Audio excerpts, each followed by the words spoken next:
Hey, how you doing? Okay, let's do it to it.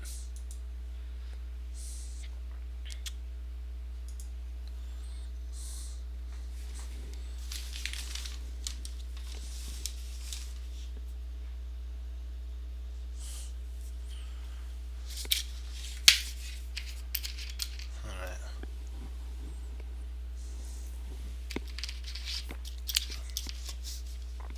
This is from the island of Man, the major section. The player's name is J. Car Jacob. Let me see. No, J. Carr versus Jacob Mayer. So going into this game, he said I had lost 2 of my last 3 games and was stated to play only. Basically, he the player who played in this didn't do very good, but on this one he actually won. He played c4 here, went for the English.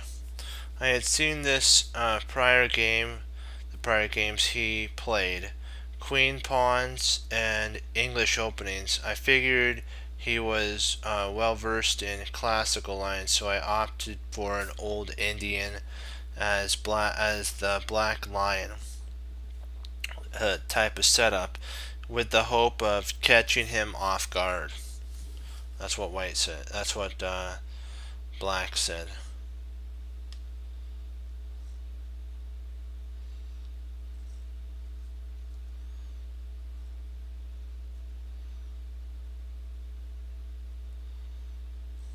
D4. Sorry. No, knight f6. D4. Or no, it's not D. Sorry, it's G3. G3. D6. That's right. Because Black's going for the line of the lion, the Black Lion variation. Bishop G2. E5. Knight C3. And then C6. After this, like little let's see. After this, he seemed a little perplexed.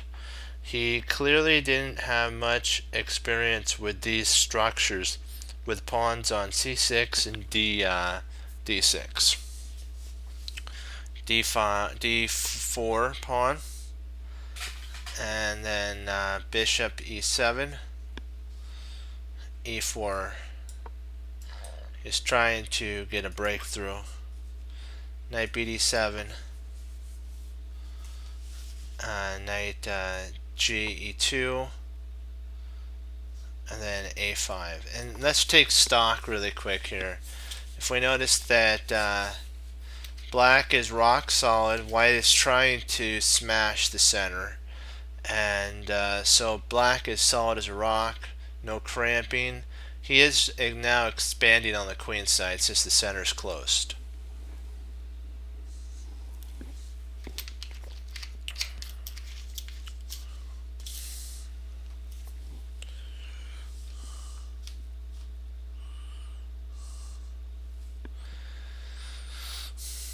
Castles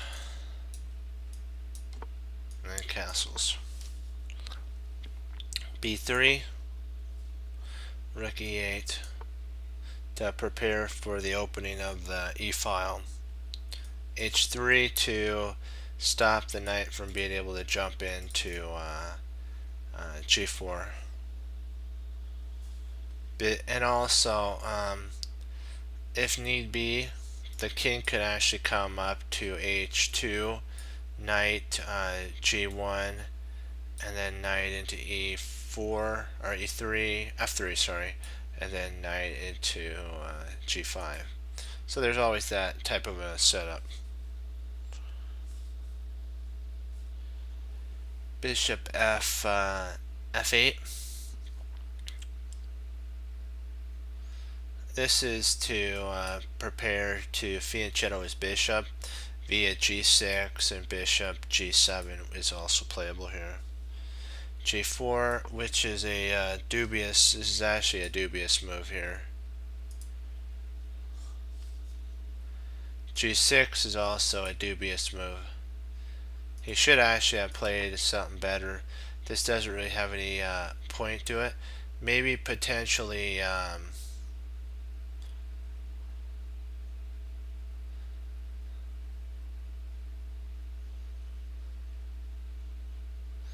let's see here. Maybe h5. And if he pushes, you always have this. And if he locks down, you do have a passive knight. So that is a tough one to consider. So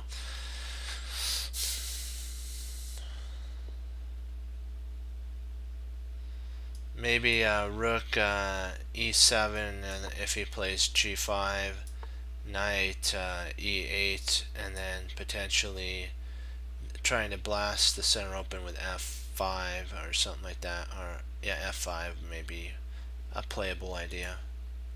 It's interesting. This is kind of repetitive, because why'd you put your bishop there? I guess to do this. So he's going along with his plan, even if it is considered dubious. Bishop e3. He is what black is sticking with his plan. So that's what my grandmaster teacher told me, that you need to always remember that stick with your plan, even if it's slightly dubious, as long as it doesn't, destroy your position. Having a plan is better than having no plan at all.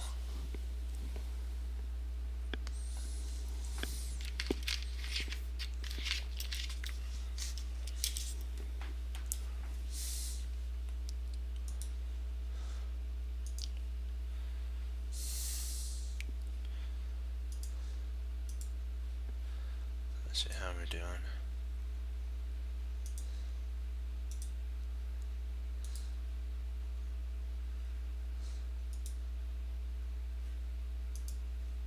Okay.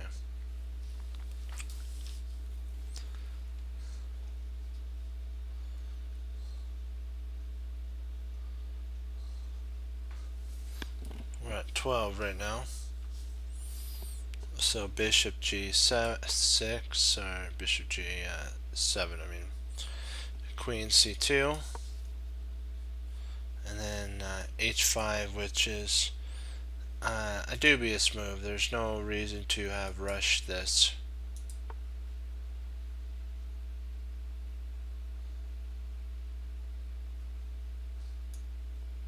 He could have just played b6, and if white tries here, just lock down.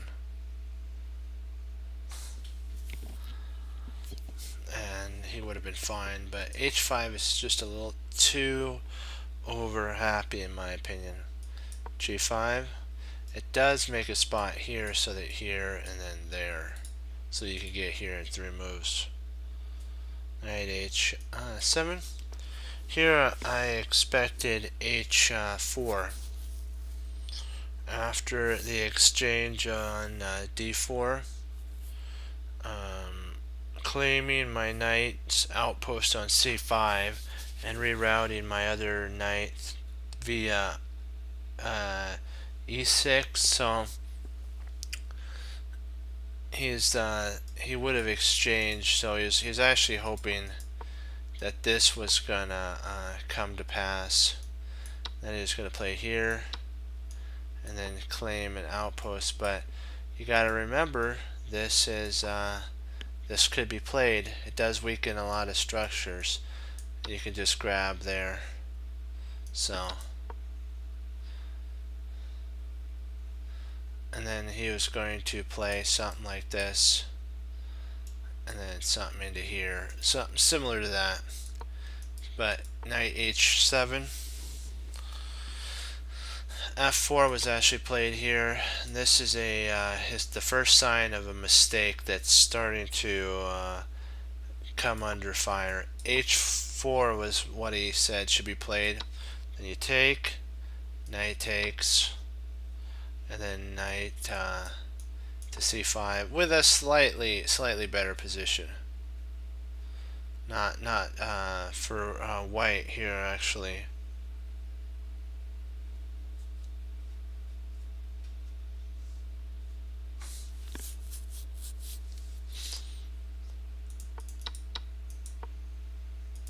h4, r4. He takes, bishop takes,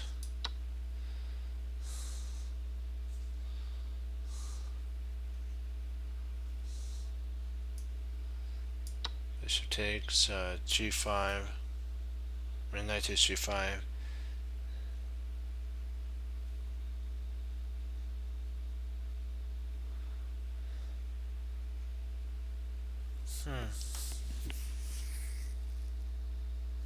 Oops, my bad. He takes f, bishop takes, and then knight takes. Okay, that's what it is. Bishop takes d6. There is no need to snap back the pawn by creating a battery with his queen.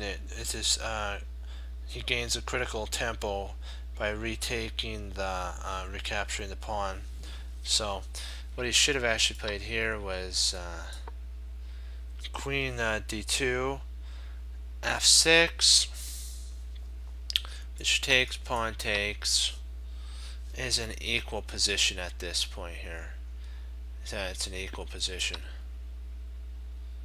He took knight f8 to put some pressure on the queen. When he snapped back the pawn and opened up the d file, the queen after knight f8, I was expecting bishop takes f8, which would continue with an edge for black after concerning the d pawn. But after e5, this dark squared bishop closed itself out of the game, and while the connected pawns are strong, the gaping hole left behind on h3 really does a big time attack on, and allows for a huge attack for black on white's king side. So wowzers. e5, this shuts the bishop out of protection. Knight takes, check. He played the this move here, which is actually losing move. Better would have been takes, bishop takes, and rook f2, and knight d7, and it's about equal, but this actually loses on the spot here. Queen h4, in comes the armada. Bishop takes, queen takes, king g1, and then bishop h6 with the in route coming in here. Knight e4,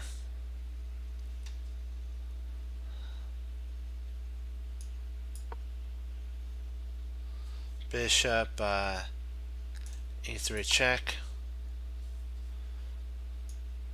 rook f2, knight, if you're wondering why knight f2, bishop f5,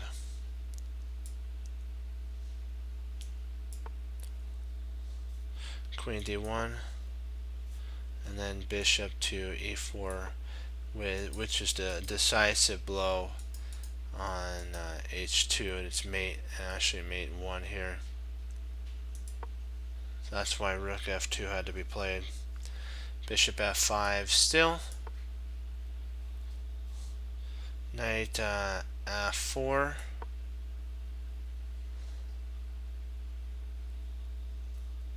Bishop takes c4. Knight takes the queen. And then bishop takes. And my opponent attempting to salvage the position to be down just in exchange, but he cannot help being down the entire rook.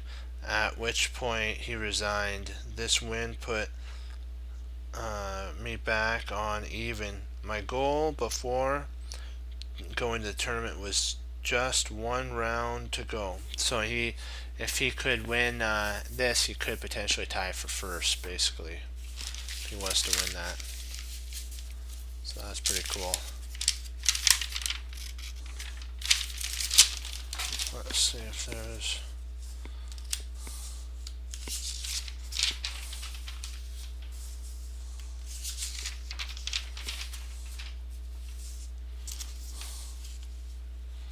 So we did that one.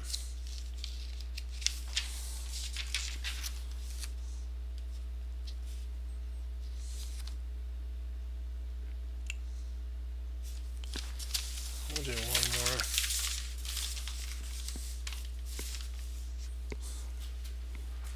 Let's see how everybody's doing.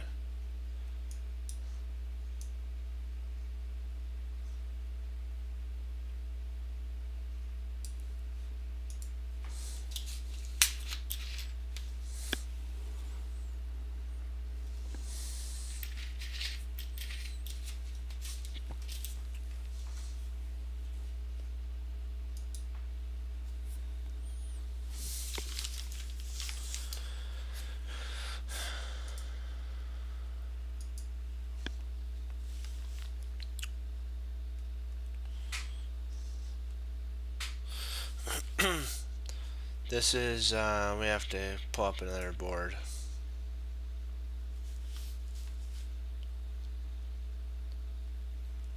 This is, the white is Josh, and black is Megan Lee. So white played knight f3, d5, g3,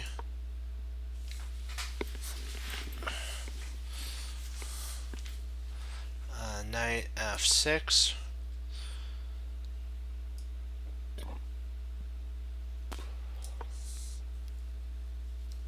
bishop g2, knight bd7, d4, and then e6 to let the bishop out and try to get castled. c4, undermining, c6, knight bd2, and bishop d6. Castles. And b6 was actually played it is more common for black to have actually castled at this point. b6 is an uncommon line setup.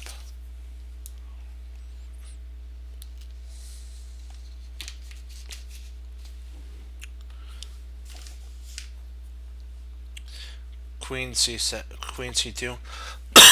Excuse me. e4 is actually a better move here.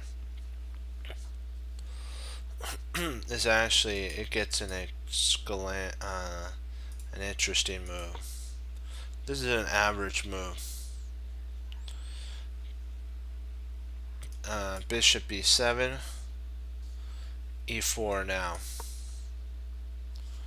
Knight takes e4, knight takes e4, d takes e4. Queen takes e4. g5 was also playable, knight g5, to come out and win the pawn via this way rather than the other way. So queen c7 is actually a dubious move. In my opinion, I'm thinking better was actually castles. Queen Queen C7, and then Queen G4. Rook G8 is another dubious move.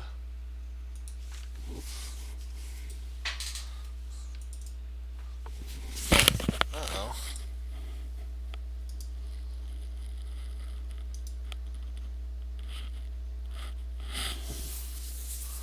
Oh, great. For real? And redo this again. Sorry about that.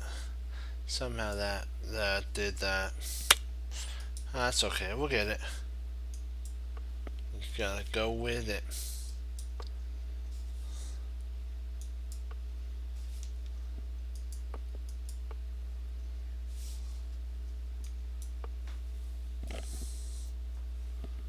Oops.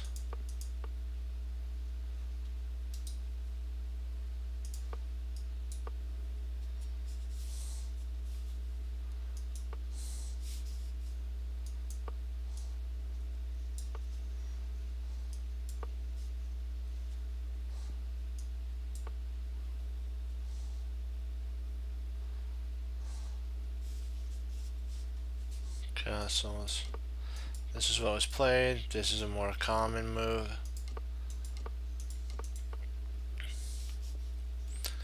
Queen C2. An interesting move that we talked about is E4. Interesting. Bishop B7, E4, pawn takes, knight takes, knight takes, queen takes. Knight G5 was actually a playable move on move 11.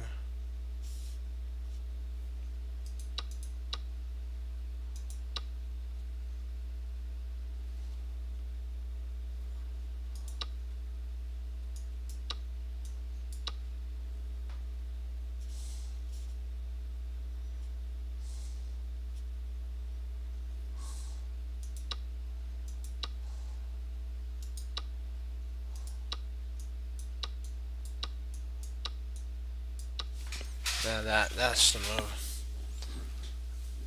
They're saying right here, rather than that, this is a more interesting line here.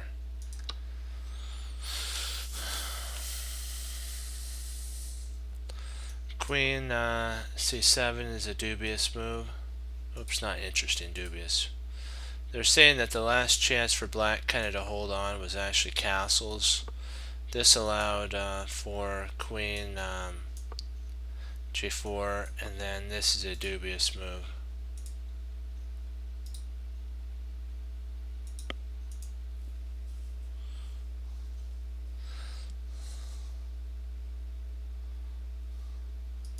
There's also a castle queenside. This is kind of a French type of setup. Our King F7 King F8 could be played. Costs quite a few pawns for rather zero compensation and in no activity. So this was actually a better line.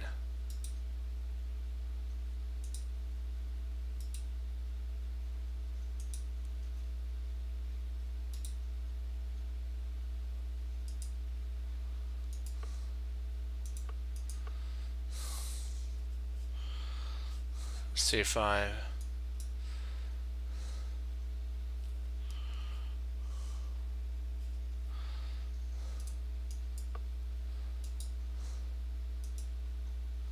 So this clam move.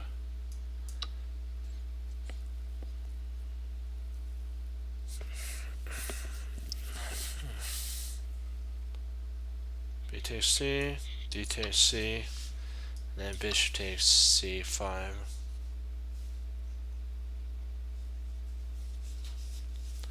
Queen F4.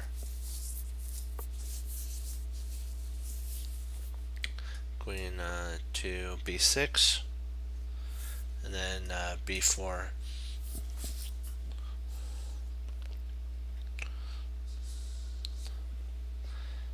This is an exclam move.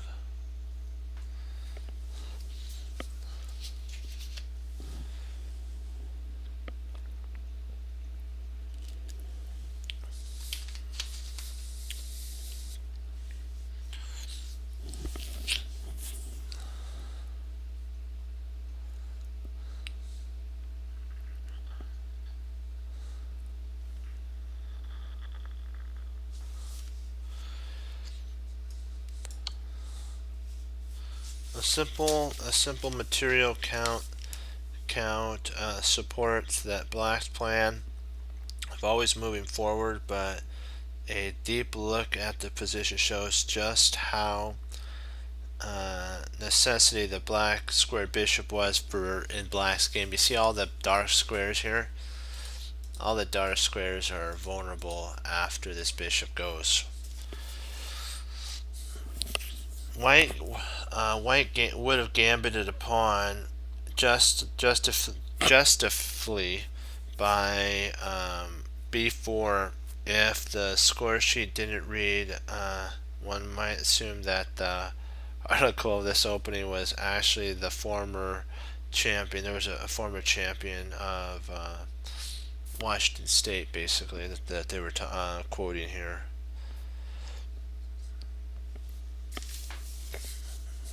So they were considering that instead of this move, bishop e7 would have actually been. It's kind of funny. This is actually not a good move. Taking is a bad move because of rook a-b here with a pin on here. You're in deep trouble. So better would have been actually a retreating move. But he played it in there, and this is going to cost him dearly. Rook takes, knight f6, queen h4, and knight e4. Rook a f1, knight takes, then rook takes, of course. Bishop takes pawn. Though rook d2.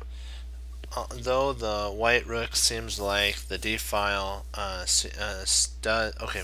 Though the white rook does look the d file, basically down the d file. I have to be very about overloading the knight on f3, so he's got to be careful with the knight being overloaded. And so potentially maybe knight d2 was actually he was considering maybe knight d2 was actually slightly better move sequence here. Our queen to h5 might have been a good move sequence, or potentially bishop f1 maybe, to kind of get out of this pin with the knight, and then moving the knight might have been a better idea. Queen to after rook d1, queen actually b1 was a check, was actually a mistake here. h6 is more challenging. Now white can intercept with the bishop on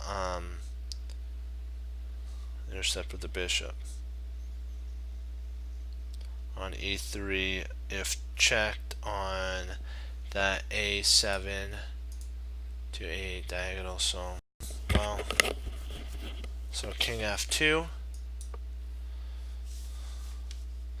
and then f6 is actually played here.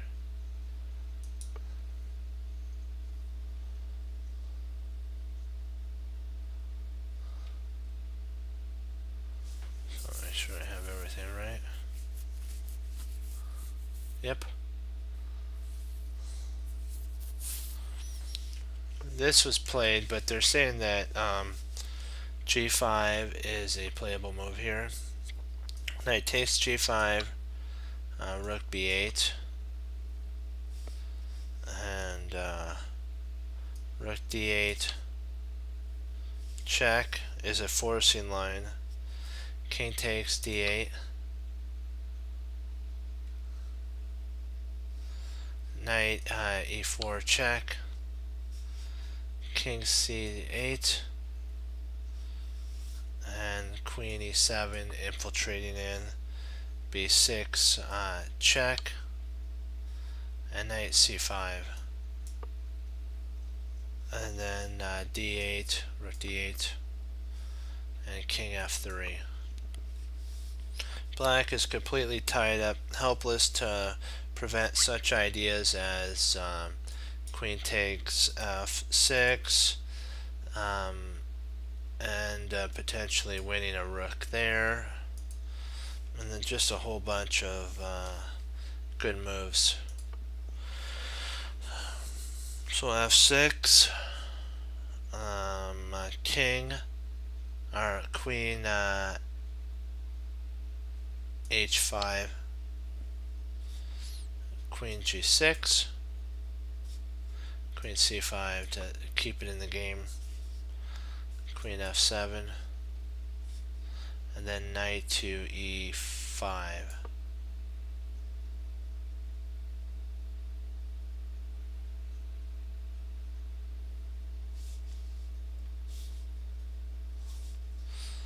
Queen C7 was actually played here, but I know you're thinking, what if he takes?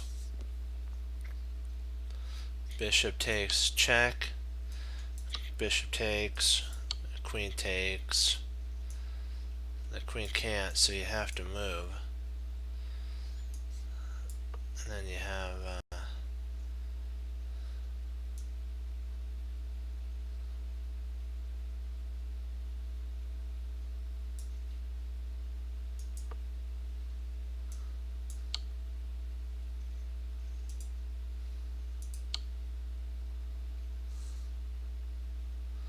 oops. My bad, I can't believe I missed that.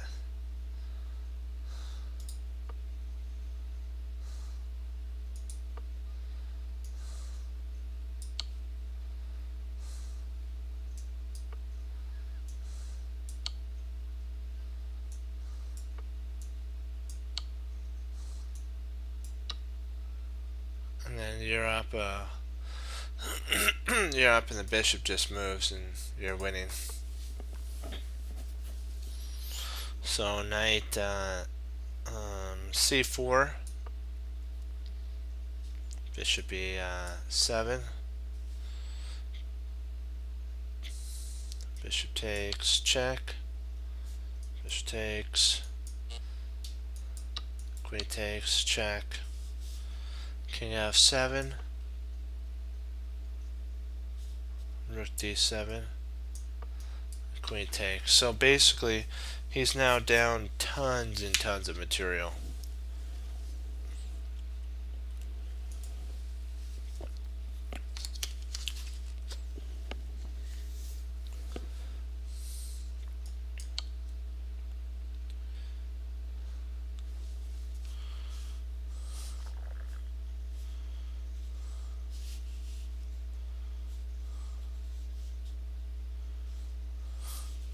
King G6.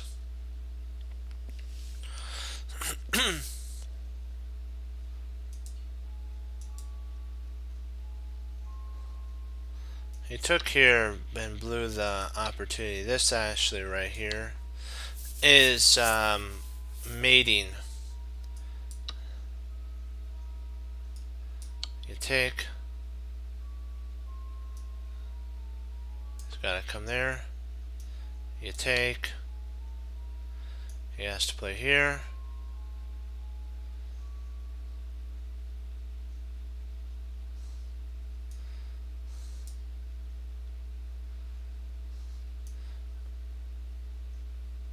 Let's see here.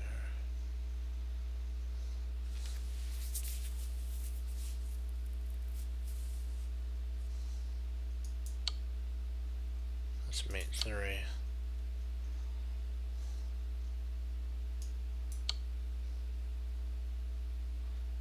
Nope, that's not right.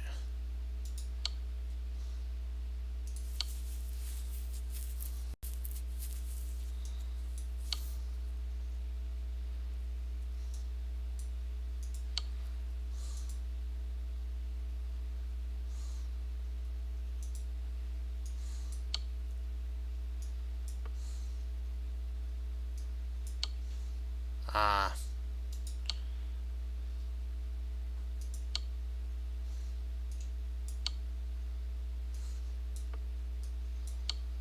That was mate.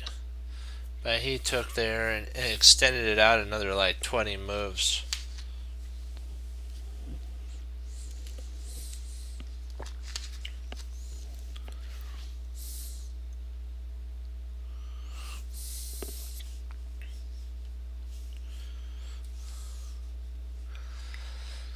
H6, Queen E4, F5, Knight E5 check, Knight H, Bishop takes check, King G6, and then Queen H3 with this type of a threat there. So H5, and then Knight comes in here, and so he resigned at this point.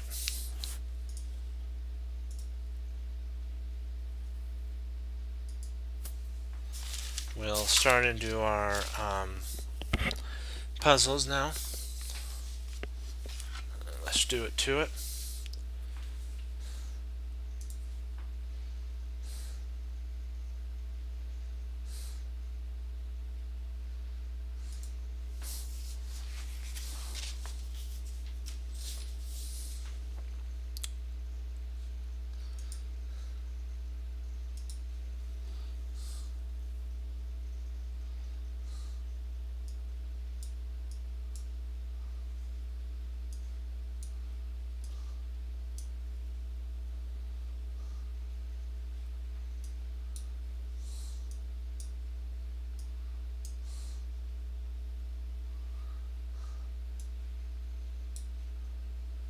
Snip.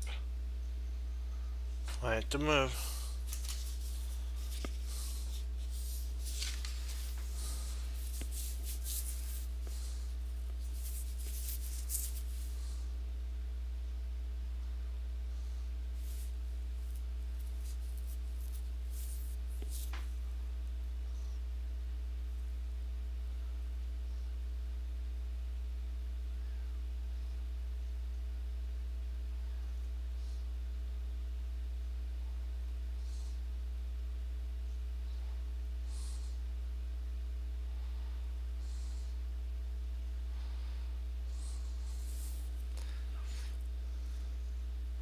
Queen B4. My queen takes. So this is the move here. Queen B4. My queen takes B2, and queen comes down as mate. Let's see if we got that one right.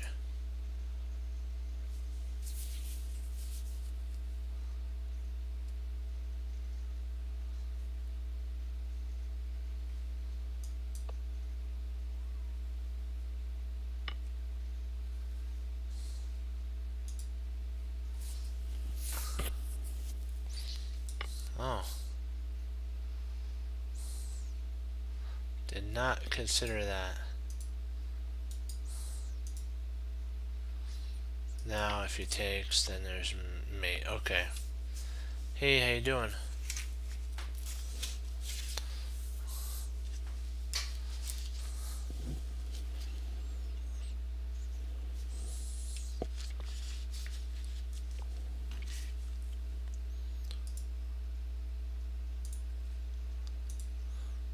Alright.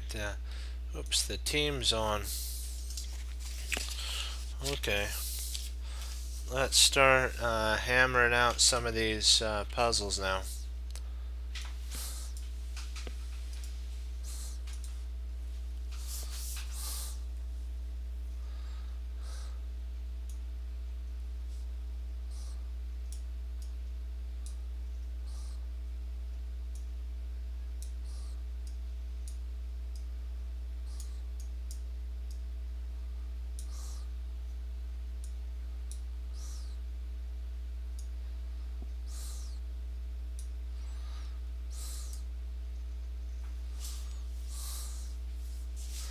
Yep.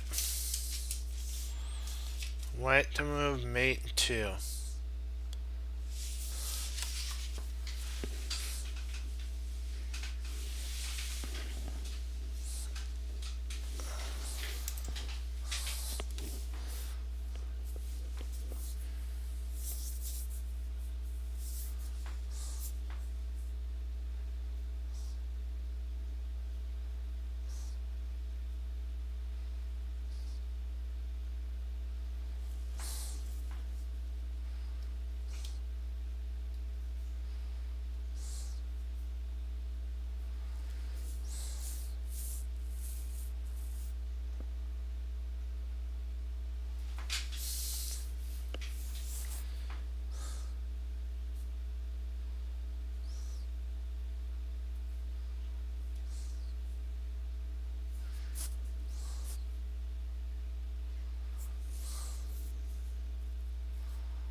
Let's see how we're doing on time.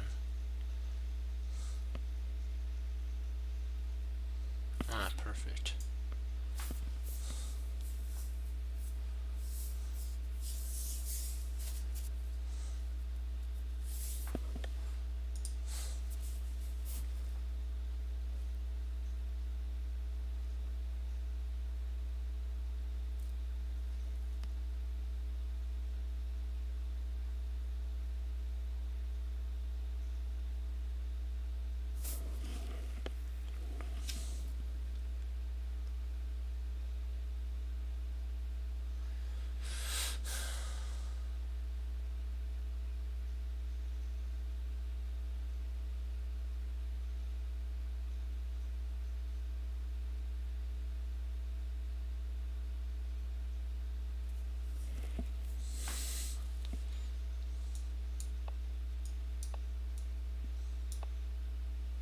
Nope.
Oops.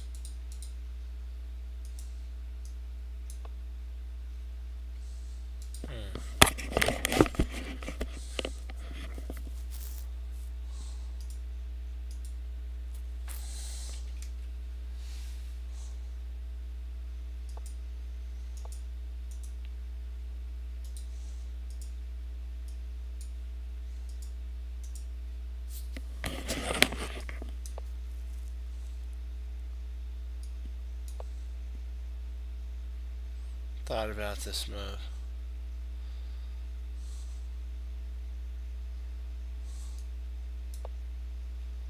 No, not that. Okay. Oh, drat. Just take the pawn. Ah. That's a tough one.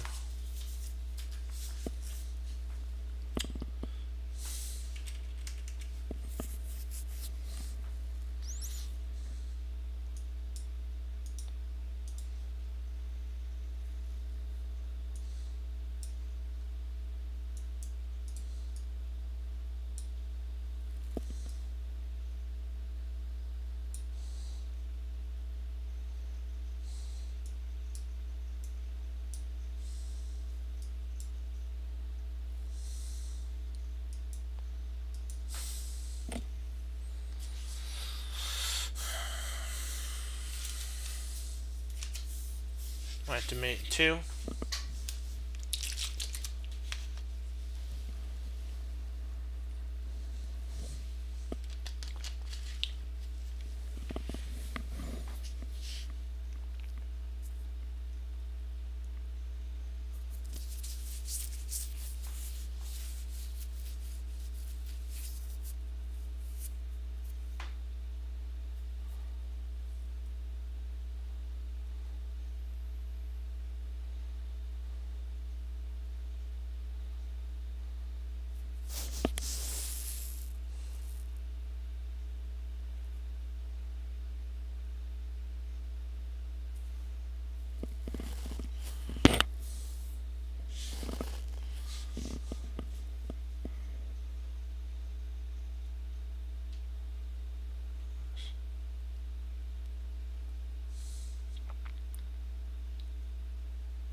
Yuri, are you there? Can you hear me, Yuri?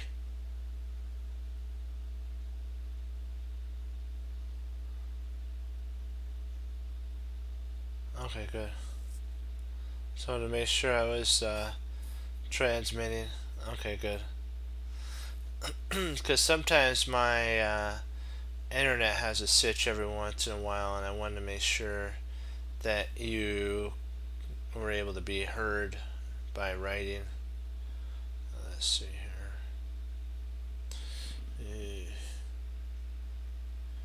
Let's see, rook c1. Yeah, I got it. You got it?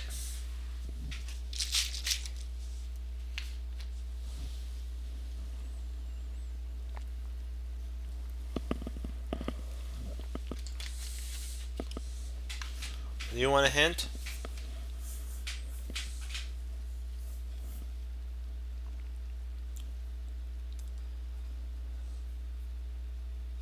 It's not a knight, queen, or pawn move. It's not a knight, queen, or pawn move.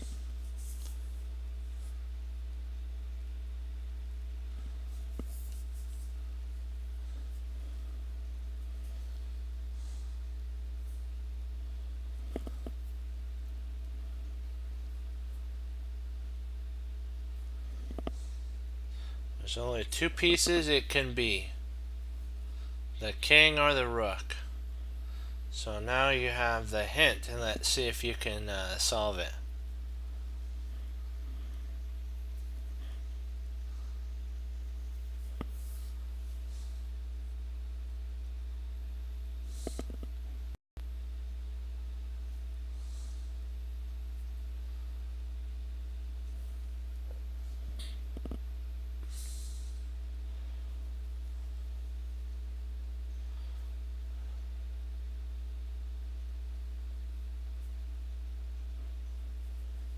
Hey, how you doing? Lord's Courage.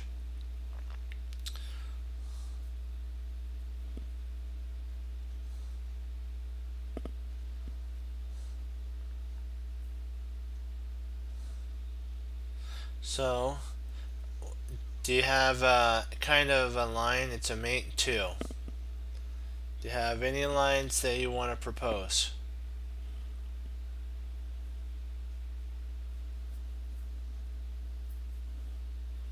White to mate two.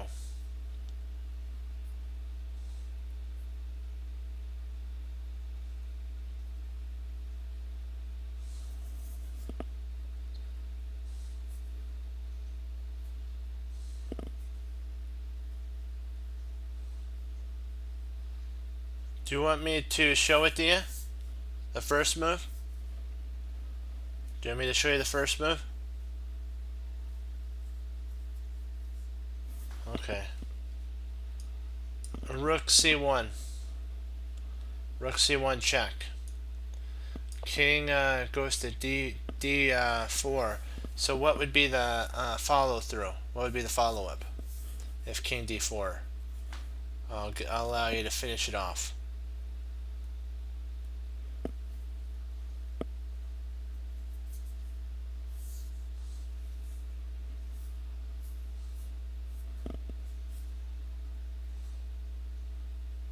Yep, that's right. And that would be mate.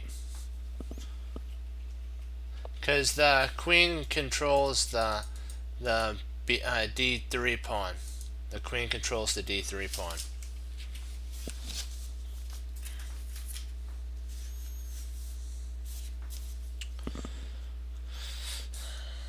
Alrighty then, let's go to board edit.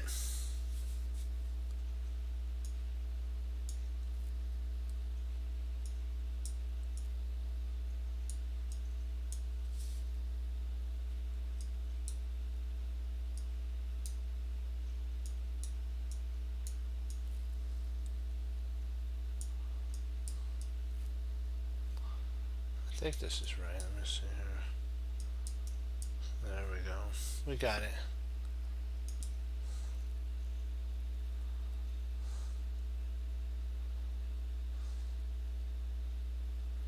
Ah. Sometimes I find the most obvious moves elude me sometimes, so I know what you're saying.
that works.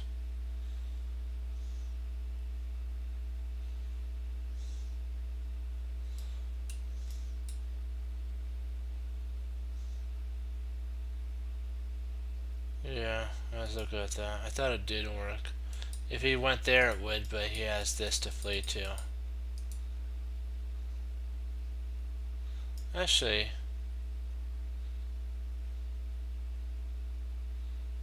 I think it might work. No, he has that to flee to. G5, okay.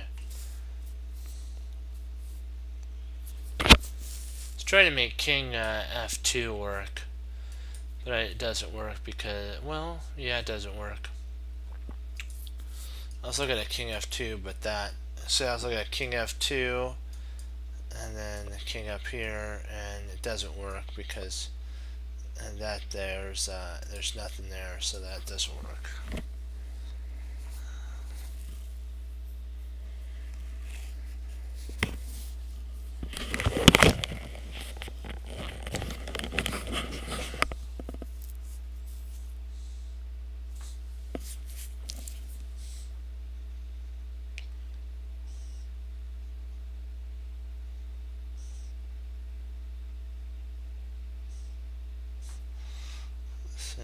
F2.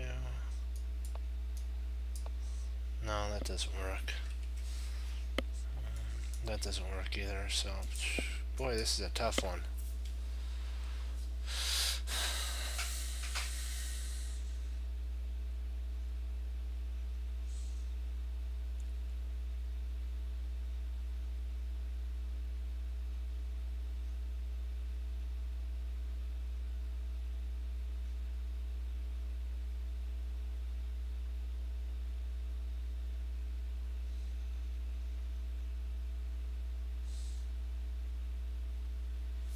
Well, if you played F6,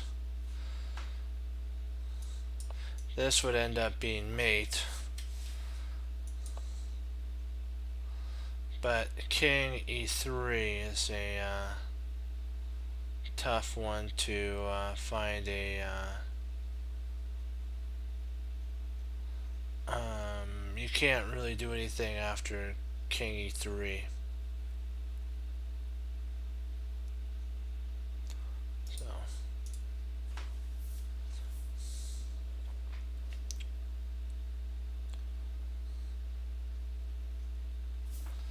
I was thinking Knight F2, but I don't know if there's any there's nothing. He just moves up. Ay ay ay. He plays there.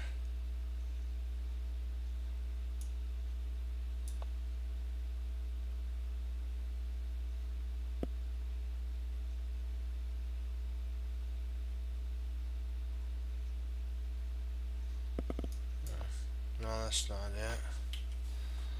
Let's see, is this it? Nope.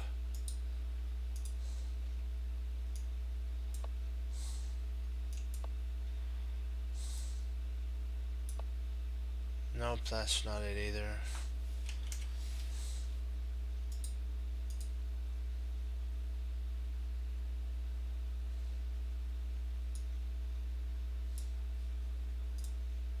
I'm kind of stumped here, so I have to get some help.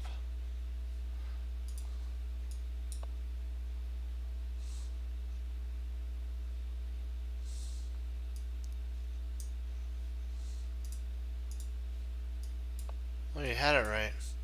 I'm sorry, I was wrong on that one. You were right.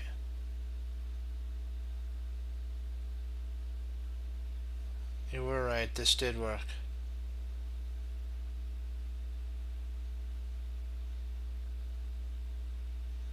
You had it right. Great jobs. Great job, Lord's Courage.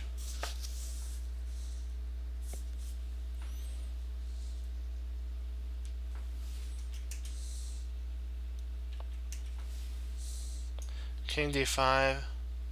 King D5 works with Queen E6.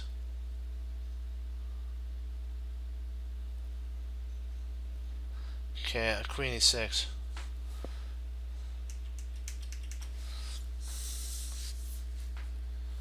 So not to worry, we're improving as we go. We tried all the ideas out, so.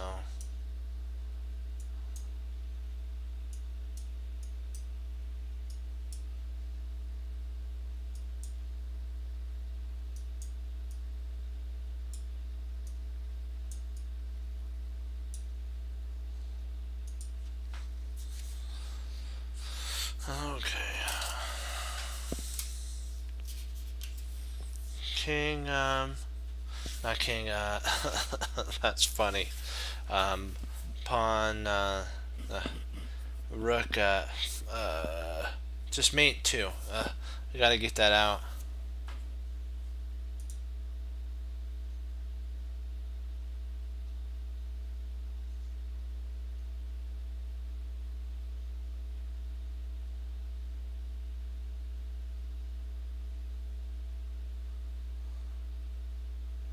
All board and arrows. Yeah.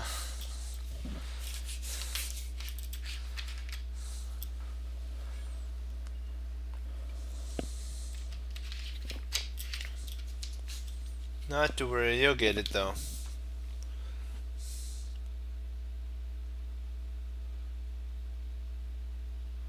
Wow, this is a piece of. This one's a walk in the park. This one's a walk in the park compared to the other ones that we had. This is a walk in the park.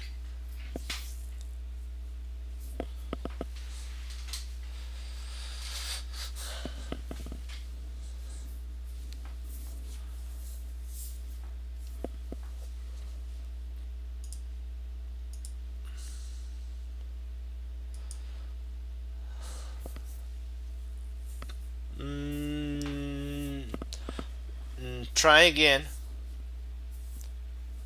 Try again. Try again. Try again, Erie. Try again, Lord's Courage.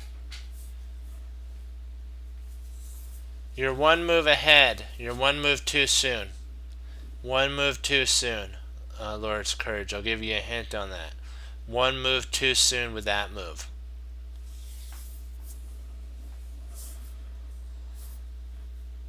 So you're going down the right road, Lord's Courage, but you need one move before that.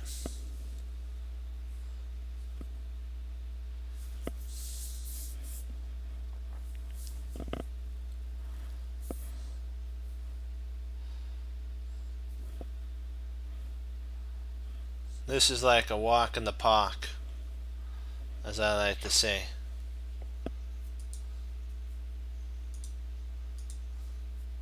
Oops, sorry about that. Just wanted to make sure everything was streaming okay, and it is. Yep. Good first move.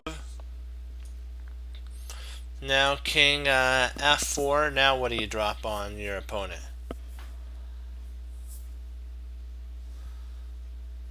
Now what do you drop on your opponent? Yeah, there we go. There we go. Kaboom. There we go. That's the walk in the park that we like to talk about.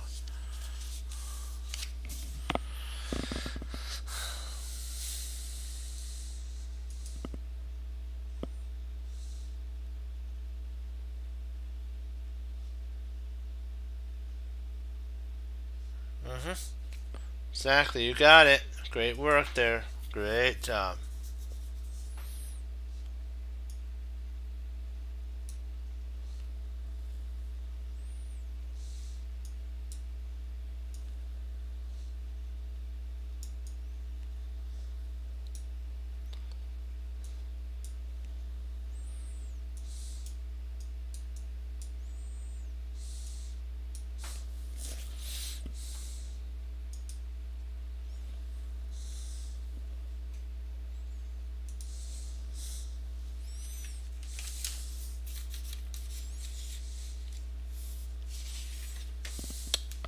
So, white to move. Checkmate in 2.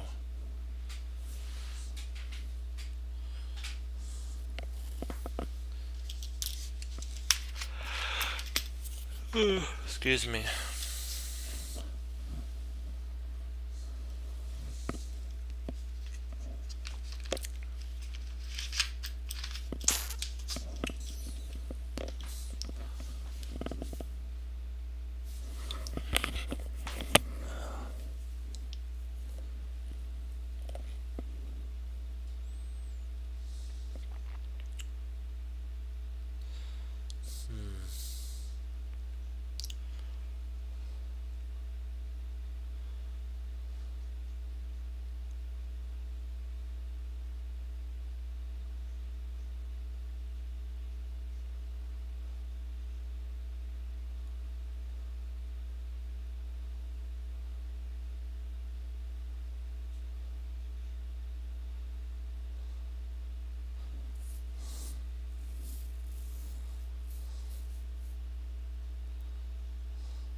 Interesting.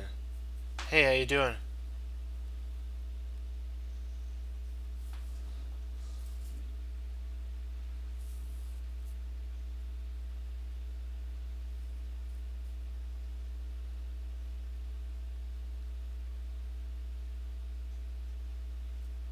Yep, you got the move. You got the touch. Kaboom. If he moves up, then you've got mate. You got two mates. Great work. Let's do it to it. Onward and upward. On to the next one.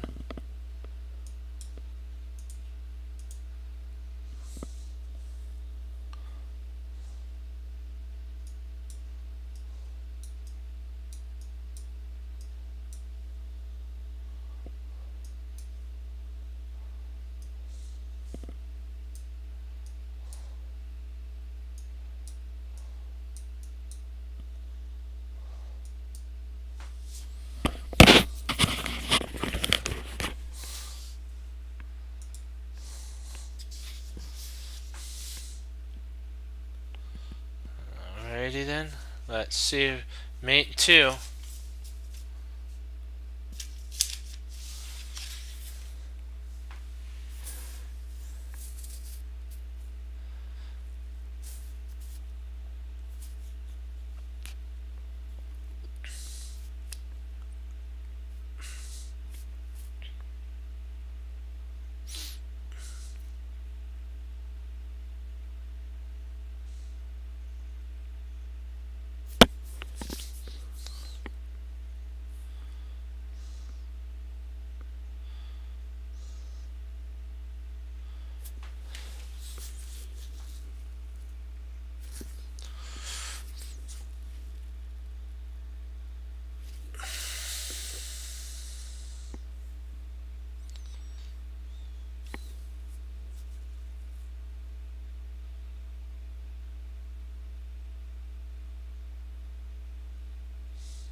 Well, Queen C3 check.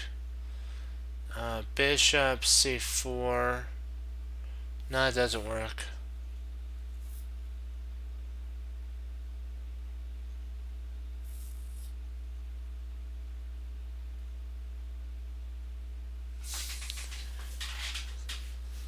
It's mate 2, so it's gotta be. So you're saying Bishop B2, King So bishop b2 check, king up here. That's mate, that's right. And if he comes down here, that's mate. If he comes here, that's checkmate. I think that's, let's see. We have C say, did we do this one? Yeah, we did. We did king c6, king c4, king b4. So we did all three. That was a nice find on that one.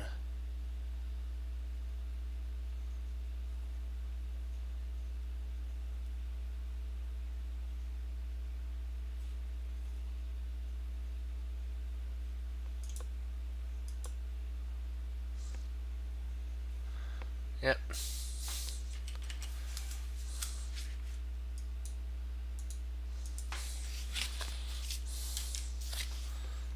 Let's get our little bit in, and then we'll get into our end game. And that's a vital part of our chess understanding. Here and then here.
Hey, how you doing?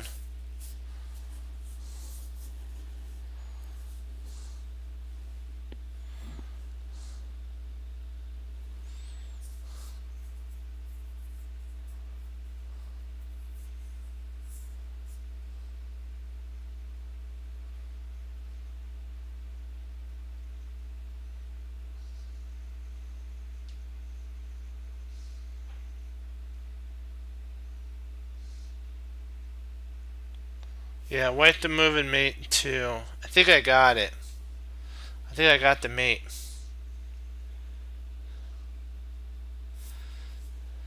I was looking at rook e8, and if here, maybe, yikes, that might be a problem. Okay, that doesn't work. Let's see, queen e6, e5, c5, and this allows for flight square.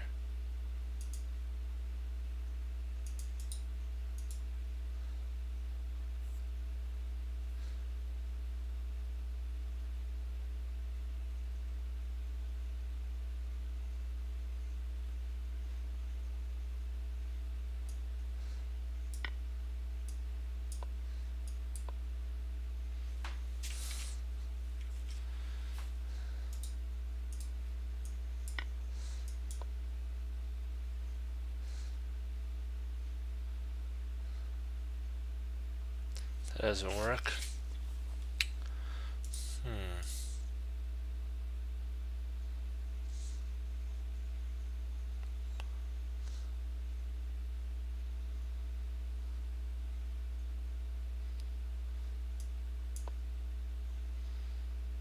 Maybe rook d8. That's mate. Rook d8 check. Ah, we got it. Rook d8. Rook d8 checks the move. Rook d8 check. Rook d8 check.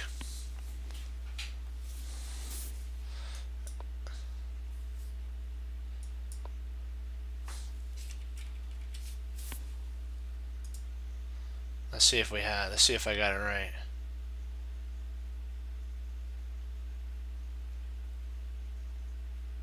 Yeah, I did it. We did it. Great job. Great job, team. Rook d8 check.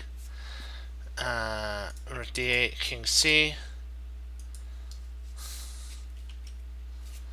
These are the only two moves that you can go to, and we found mates for both of them, so that is great.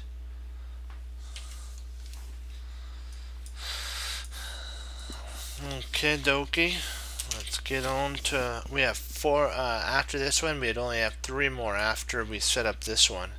Then we can get to our end game. Hoorah! Let's do this here. Okay. Let's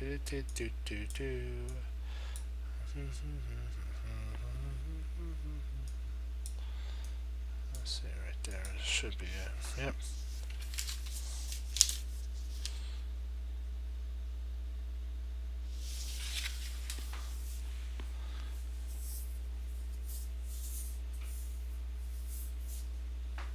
Yeah. Yep, we are. We are Team Chess Cruncher. Hurrah. That is true for sure.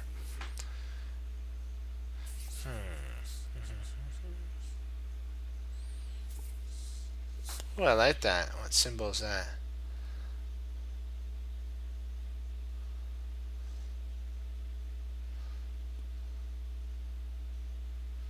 Seems good, yeah. That's cute.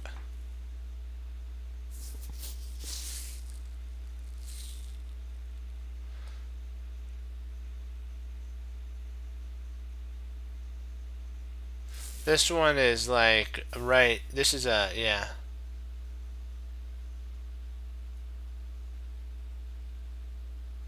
Oh, we'll have to go over that one. Congrats. How you doing, Play the Grub? This one is a straightforward. What's new? Oh, we're just hanging out, enjoying chess and the talents the Lord's given us. So that's always cool.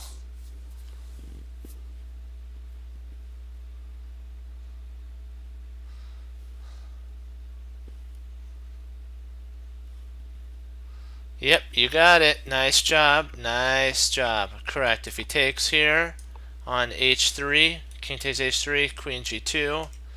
If you take and he goes king h1, queen g2 is mate. There we go. Great job, team.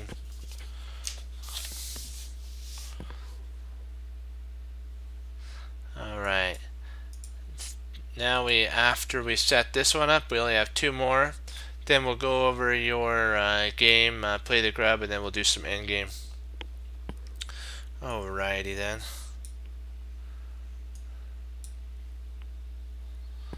Let's see here, queen up there, bishop there. Get rid of these pawns. Ding, ding. Oops, wrong spot. The queen's right here and the king's there. I think we got it. Oops, I'm missing one pawn right there. That's it. Oops, a little bit off. Okay, here. Perfect. White to move.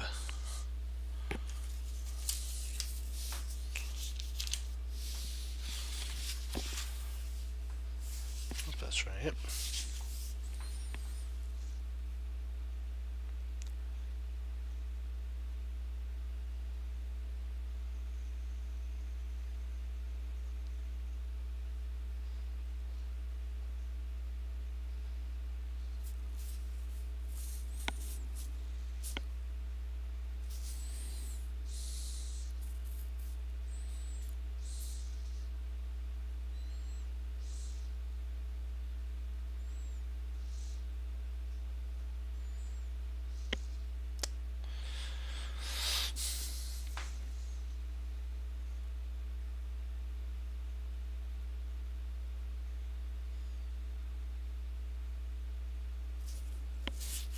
Actually, see that he actually can come back up.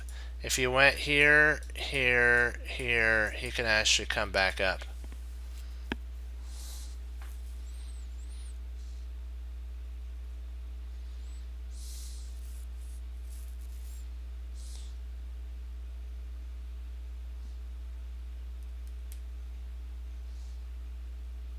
He can actually take the pawn here.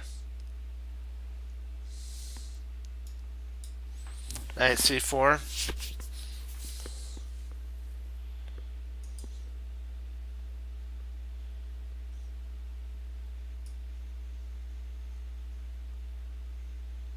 Oh, you're right. I think you're right. My bad. I think you got it. Let's see. I think you got it. Yep. Well, yep, you got it. Nice job. They actually have play okay. Got it.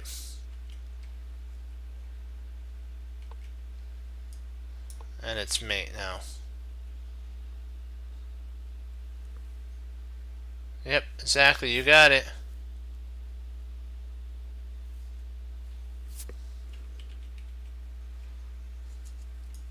I'm thinking, can this actually put, nope, because, let's see, can this be mate? No, because then he can go there. So the only mate that actually works that covers B3 is the check on there. Great work. Nice job. There we go. That's right. Put on the calculation glasses. That's what we got to do every time you come to the board. Every time you go to the board, put on your Grandmaster calculation glasses. And all right, we have two more, and then we're Operation Go on that. Okay, Bishop. Let me see. Oops. And then Knight there, I think. Oops. Let me see. No. Pawn here. And then King right there, and then right here. So that should be good. Let's see if we got it. Yep.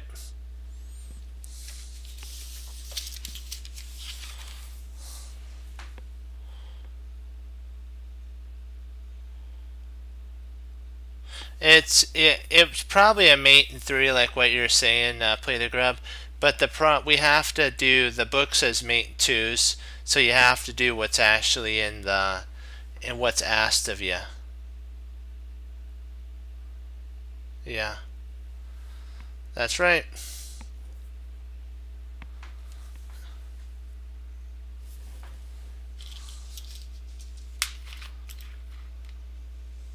Yep, that's right.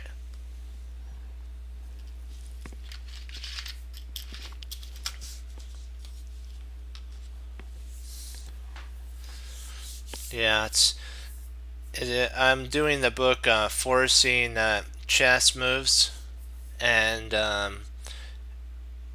these puzzles kind of remind me of that. You have to get your opponent in a forcing move sequence, and that's what the mate and twos are, forcing mate and twos. So we can't stray from what we're asked to do.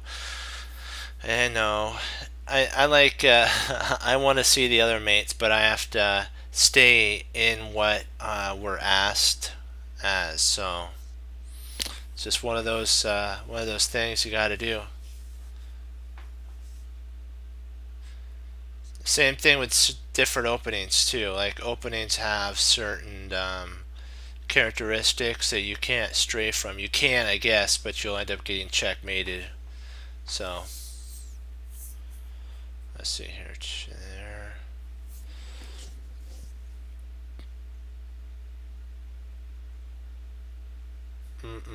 That doesn't work. I was looking at knight g4, but then he's got king f6, and if we take e6 check, he's got king h5, so that would not end very well for us.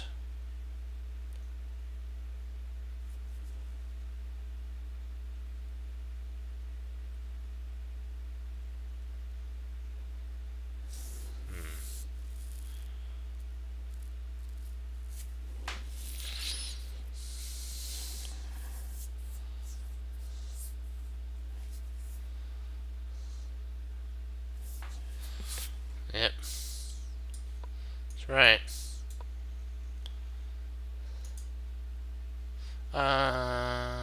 Okay. Actually, the weird thing is you have to turn it into a knight. I think. Let me see. Yeah.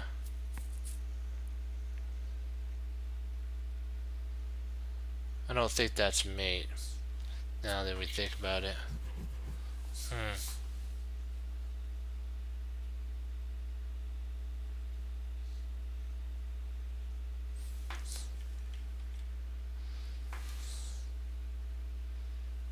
I think I see what it might be. Queen e8. Queen e8 check. King. No, that wouldn't work. Queen e8. King f here. Still doesn't fly because he has a flight square. So that's not enough. Not enough. Let's see, knight check there. King here.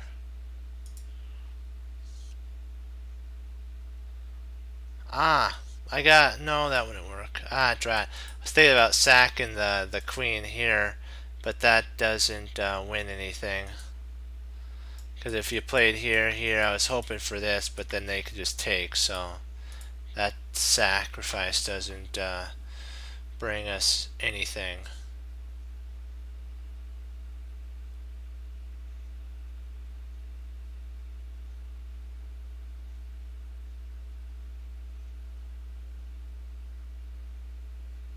Ooh, knight g4.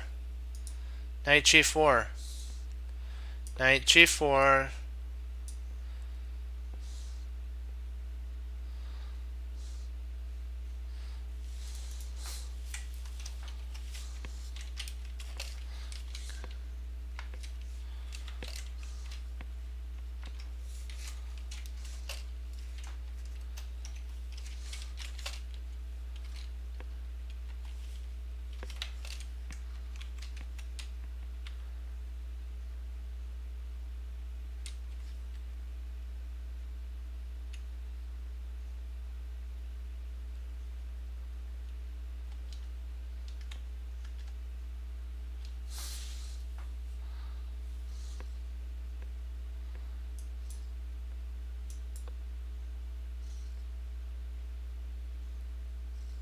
Oh, that doesn't work.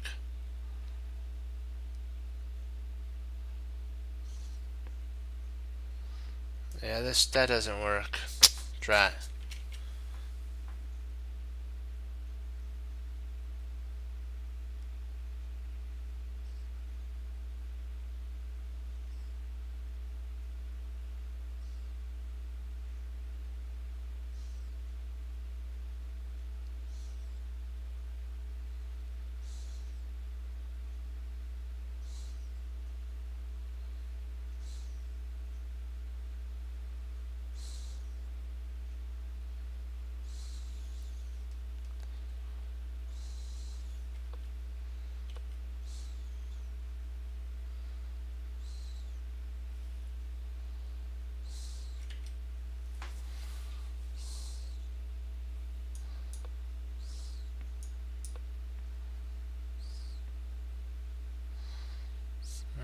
No.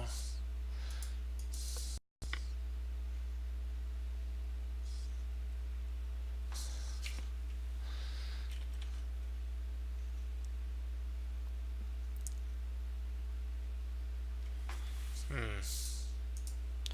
Let's see. Knight f3. Hold on. Knight f3. King g6. No, that doesn't work. I was thinking that doesn't work. No. Queen takes e6 check. Okay. So he takes e6 check. King h8. Queen h3. Actually, that doesn't mate. Queen h3. Queen. You have to figure in king h7. How does king h7? I have to see this one. I gotta see. We're missing something here. I'm thinking it has something to do maybe. Oh, it does work. What about king here? Oh, queen check at that point. Turns into a queen. Make a queen and it's mate. Okay, gotcha. Gotcha. Yep, you got it. Sorry about that. Yeah, I missed that one line. Yep, you got it. That is work. That does right. And then here, and then there we go is mate. Yep, great find there. Yeah, that was that was an interesting one. Good find there. Yeah. Just 1 second. One more, and we then we'll do yours play play the grub, and then we'll do a little bit of we'll do a little bit of end game. You gotta love the end game. Right there, king there, pawn here, there, and then you gotta get rid of the knight, and then bishop here.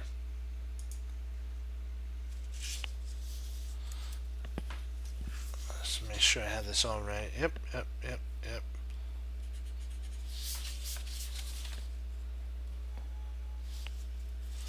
Okay, I'm gonna mark where we're gonna be next time.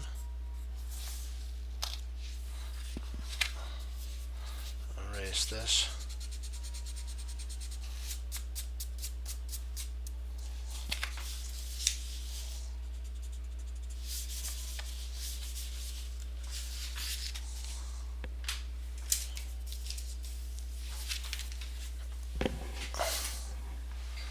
There we go.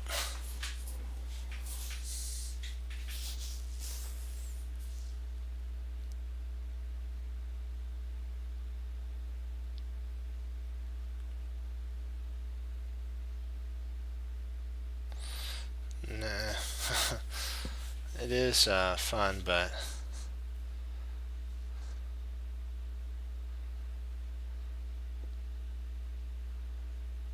yep, you got it. You did good. Yeah, you did good. Great work.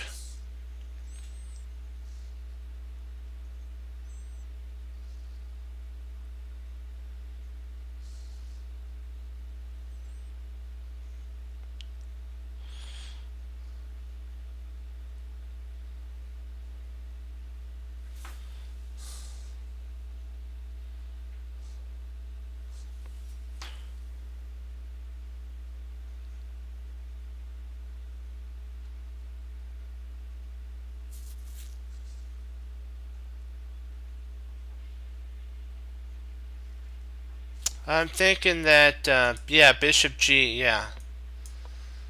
If a6, you take and it's checkmate. And if he plays anything like this, that's checkmate. If he plays here, that's checkmate. If he plays here, there's 4 different checkmates.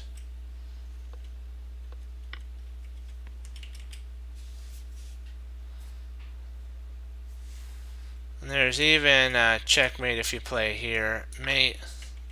So there's like there's this mate.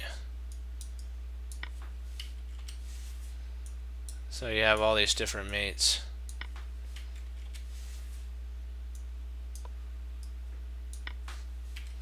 So you actually, in theory, have 1, 2, 3, 4, 5, 6, 7, 8. You have 8 different mates. 8 different type of mates.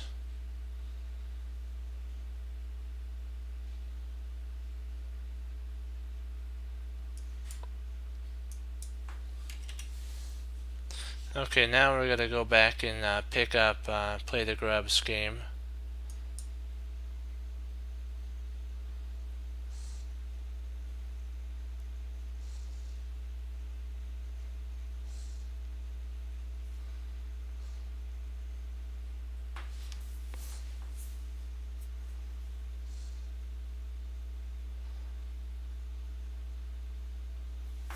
Oh, let me see.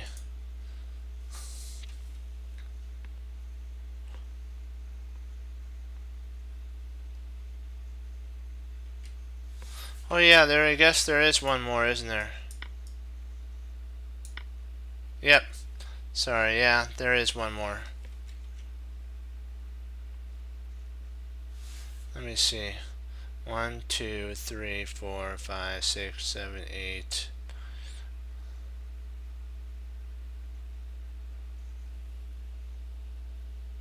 I think it's 9.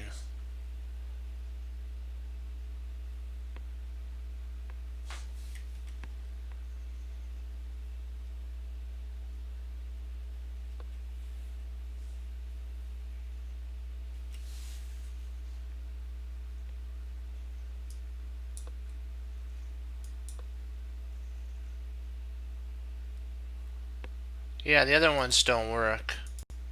There's only 9. Okay.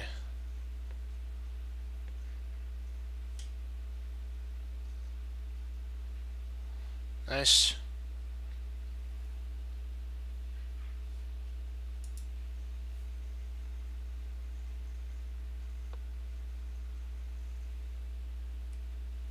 Okay. Gotcha.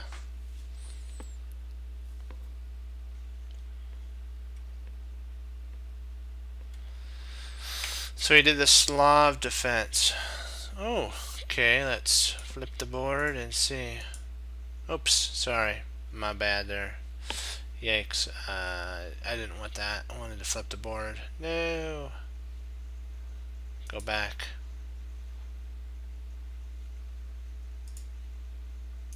There we go.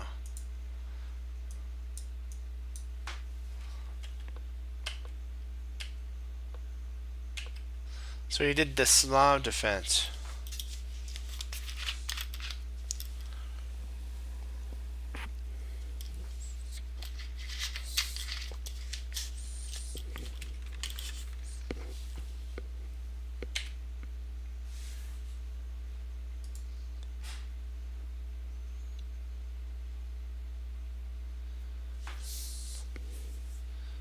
Why is this having a problem again?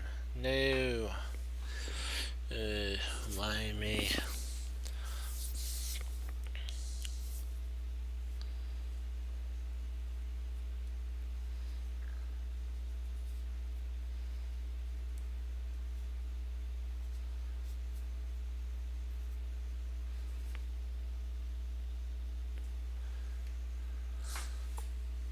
There we go. Nice. Knight c3. g6. Knight f6. Or knight f3, sorry.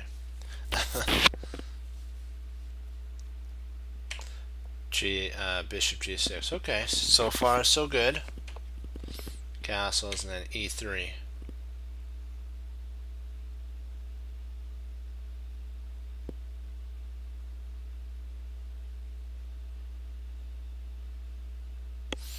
Well, the only danger with that is you'll be proficient, but you're gonna lack in openings, but you're gonna lack your middle game and end game understanding. So you need to what they say, up to a certain level, you need to master one opening, and then once you have passed a certain mastery, then you can go into other openings.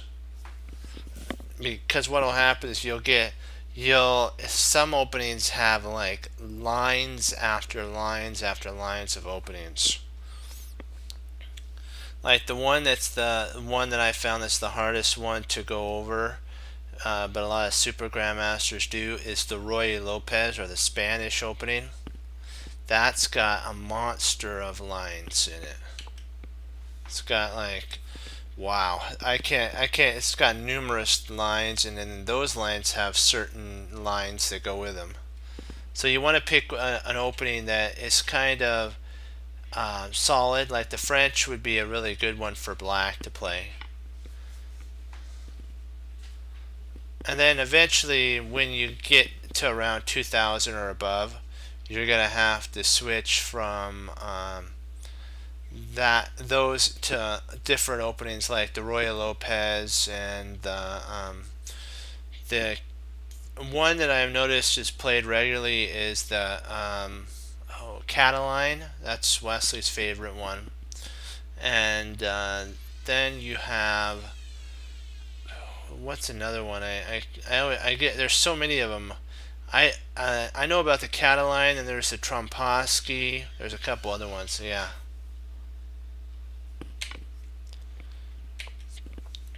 But I like, I've grown up with my rating in the French defense, so I feel very comfortable in the French.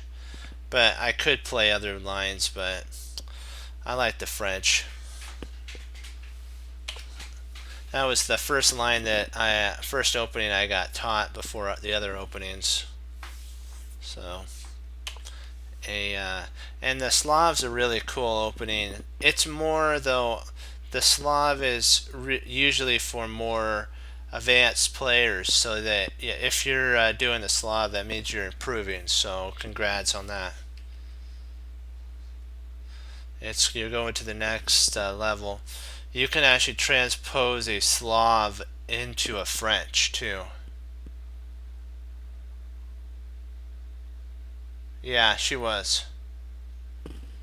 Yeah, bishop d3.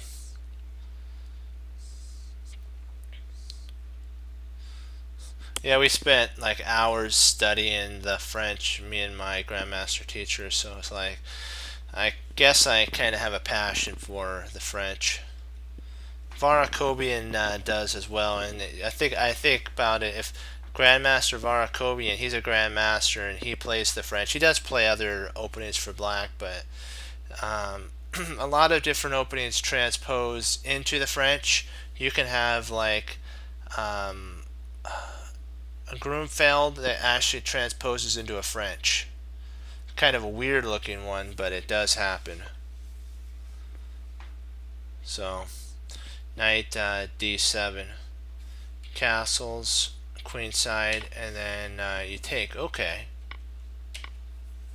So you both basically white's castling opposite side. You're castling the king side. Interesting.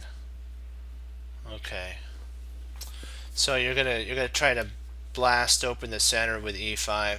That is a playable move.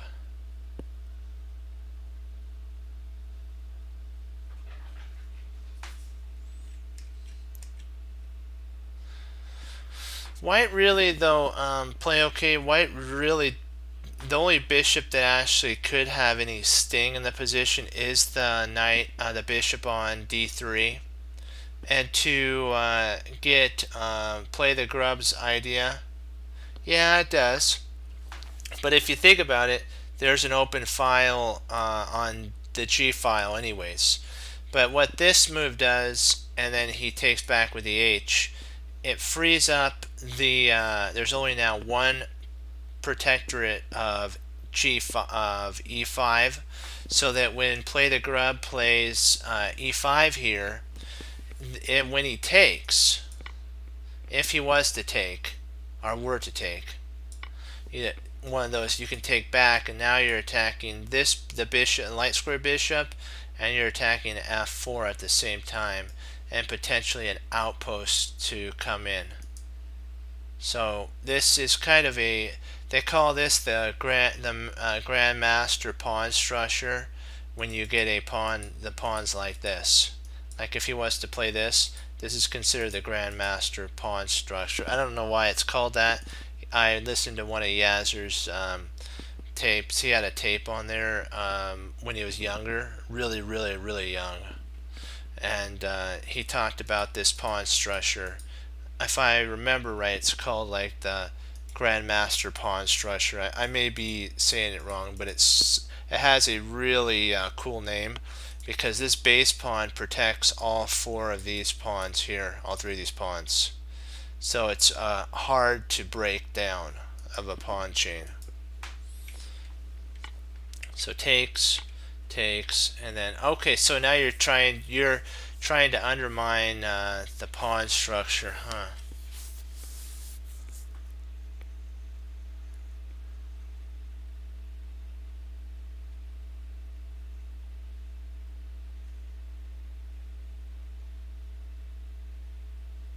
Yeah.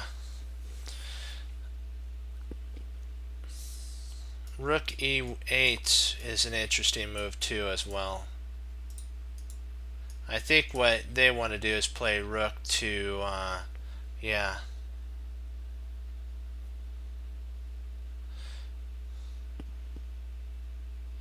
And then up here, and then if he plays here, now you actually have knight f6, and you can actually gum up the position there. He doesn't have enough time for this because of there. And he does have a check here, but you can just move your king at that point. And you are now threatening potentially a check here. So it is interesting.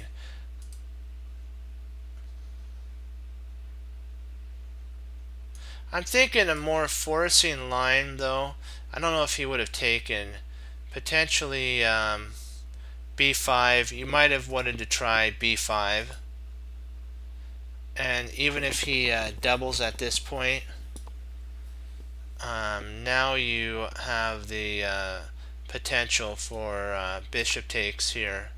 And if he takes there, then you can actually push up with b4. If the knight comes back, let's say here, you can grab this pawn and then start gobbling pawns galore, and next pawn that could fall. But you got to be careful. There is a potential mate. Oops! I dislike mouse slips. There is this. So you do got to be careful.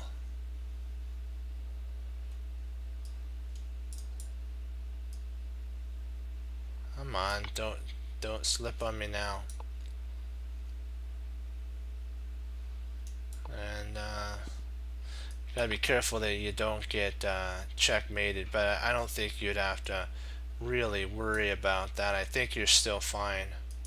You'd been able to have gobbled a lot of material. Rook d h1, knight f6. One second. Excuse me, I gotta get a drink. Tickle.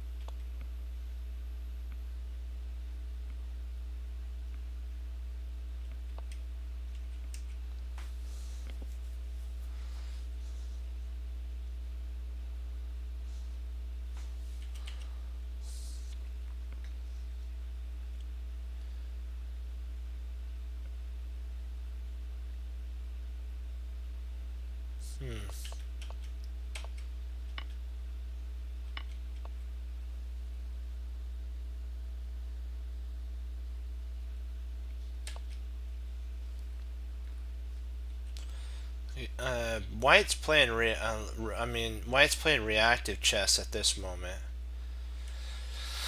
I don't like White's. That move, in my opinion, was a double question mark. I do not like that move. White walked right into this move here. Walked right into that attack. Kaboom! Right there.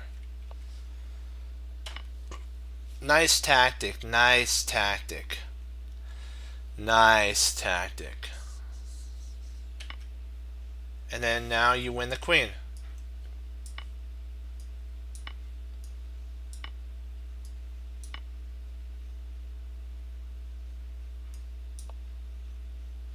King c2.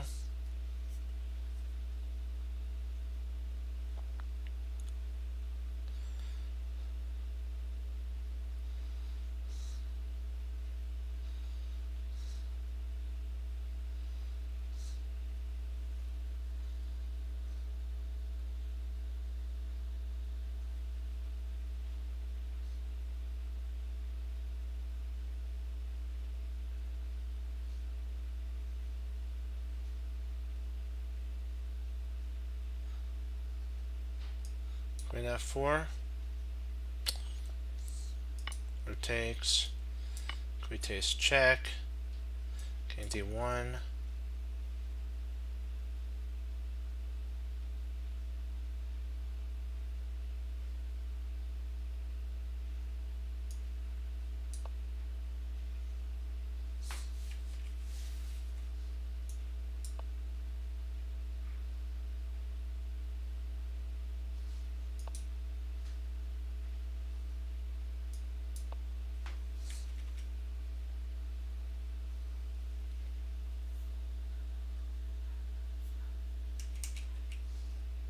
Yeah.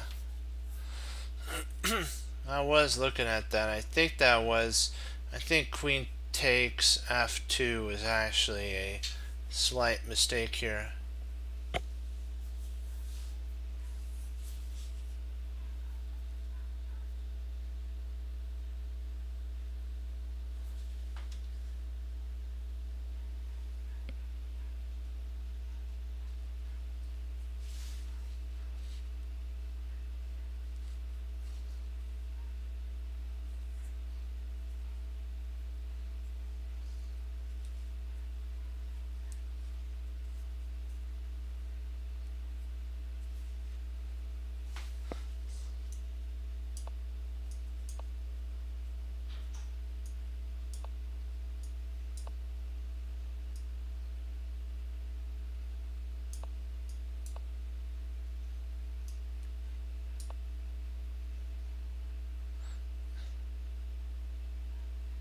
Yep. This is actually, I believe, winning. If he wants to try to check, you come up. If he checks, then you come up. And if he tries to hold, yeah, she can pick up a knight. He plays there.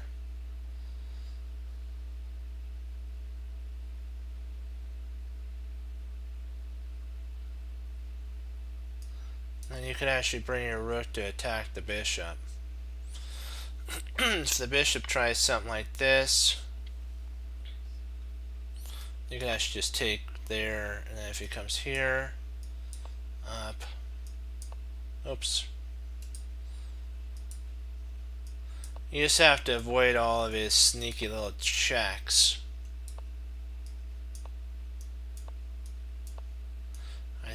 I think you can make it out okay.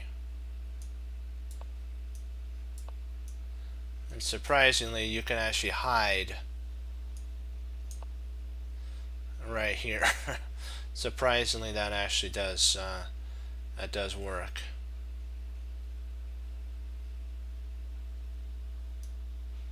And now you have this, and if he tries checking, you can pick up everything. Okay. Take a look at this.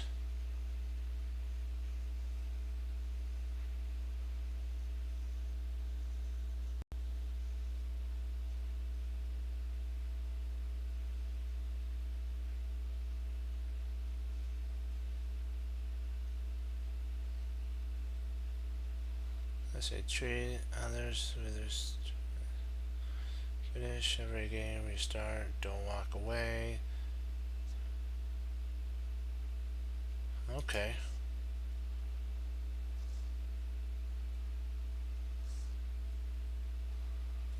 Okay, how do I download this?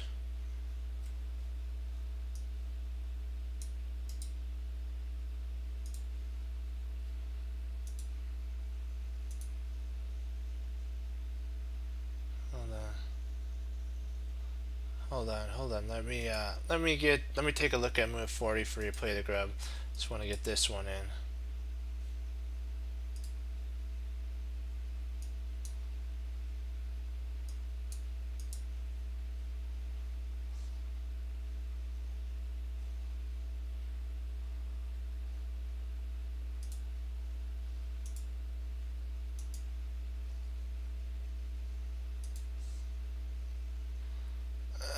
Okay. Let's see here. So you're saying move 40, move 41.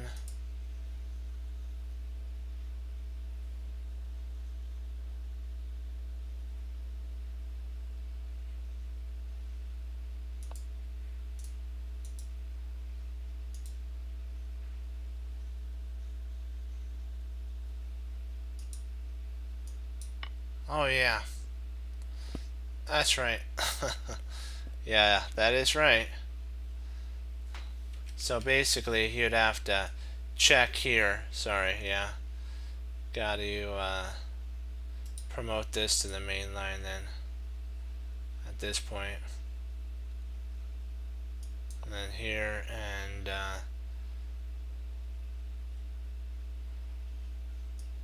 then you'd have to play something like this. And at this point, you can just come up here, takes and takes.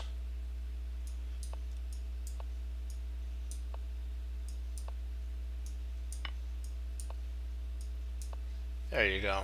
That's me. So we'll check this one out. Then we actually went over some endgame already on here, so we'll pick up.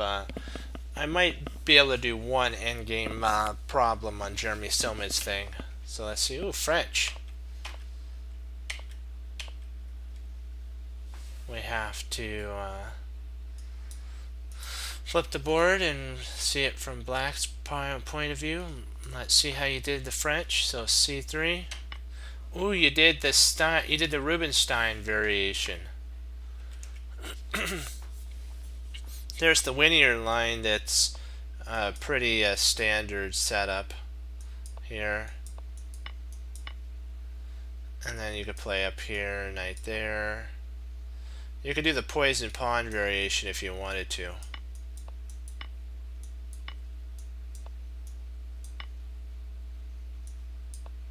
Oops, sorry, that's the wrong move. This is like a 14 move sequence. Knight here. And then this is a potential move. Like if he plays here, you always have this move, and then if he takes, queen takes, and you have a type of setup where you're gonna basically be castling queenside. You castle queenside and then prepare for a discovery attack along this diagonal. So that's a line. Great job there. So you played the Rubinstein. That is a pretty playable. It's a sideline of the Winier. Knight d7, knight f3, and knight gf6. One sec, let me get a drink. Holy sec.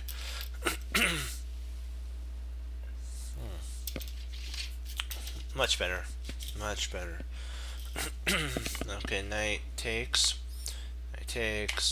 bishop d3, bishop e7, castles, and then c5. So you're thrown in the c5 move. That is good. Takes, castle. So you're that was a good move too. H.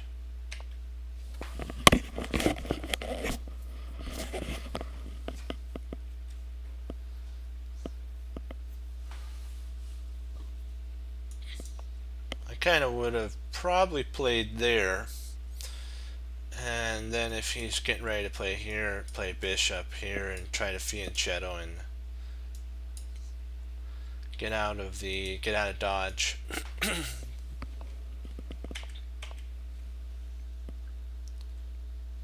No, they're not bad. They're just not the best moves. They're okay moves. It's not bad moves. Okay, queen. Okay, you play queen there. All right.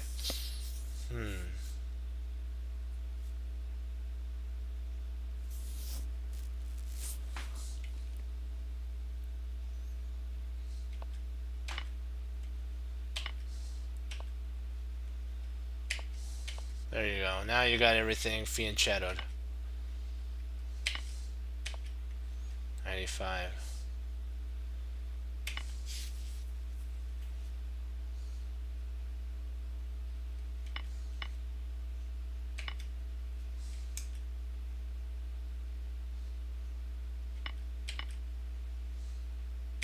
Nice tactic there.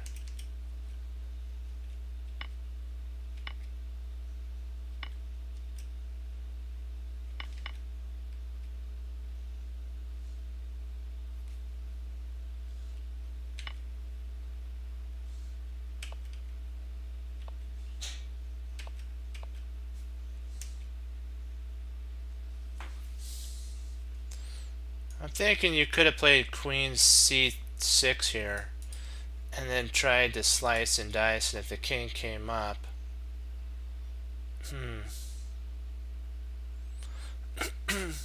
maybe not.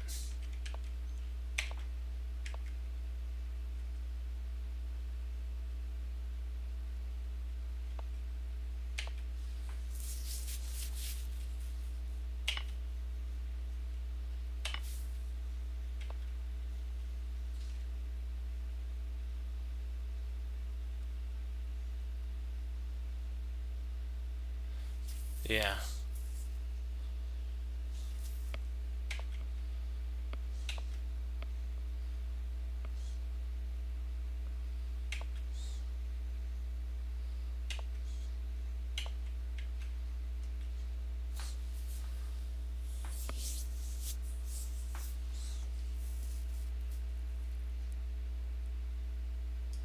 This I think's winning. Did you play rook g3 here?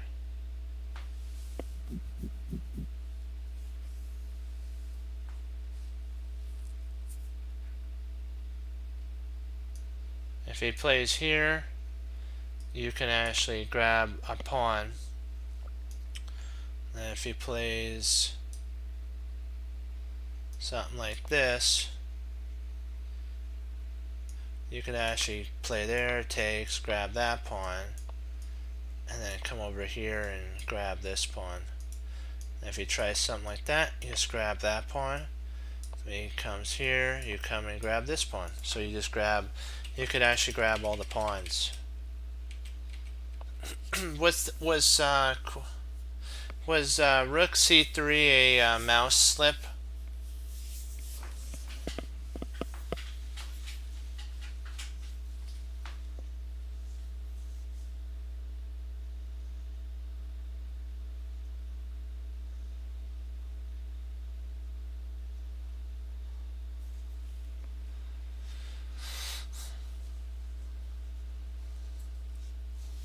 Oh, you were going after the c5 pawn? This is actually like really strong. Rook g3 is like, yeah.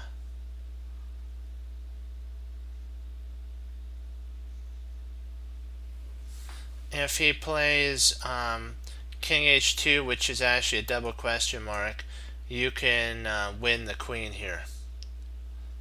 So he's actually stuck on going to h1. If you take here and then he pushes, you always have the move to come back at this point to grab there.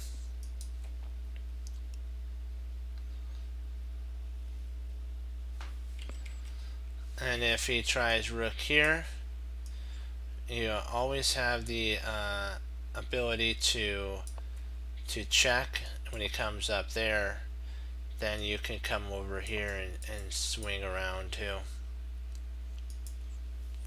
It's just, you know, always playable. So I know you were trying to go for the c5 pawn. That's not a bad idea. You're trying to get into an endgame. Yeah.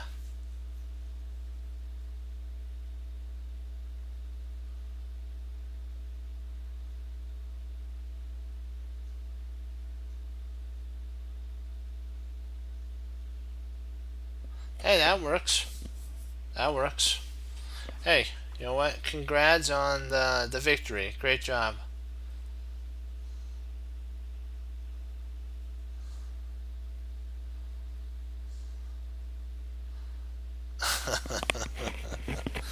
Yeah, that's for sure it's not, but hey, you know what? You gotta sometimes do what you gotta do if you want to win the game.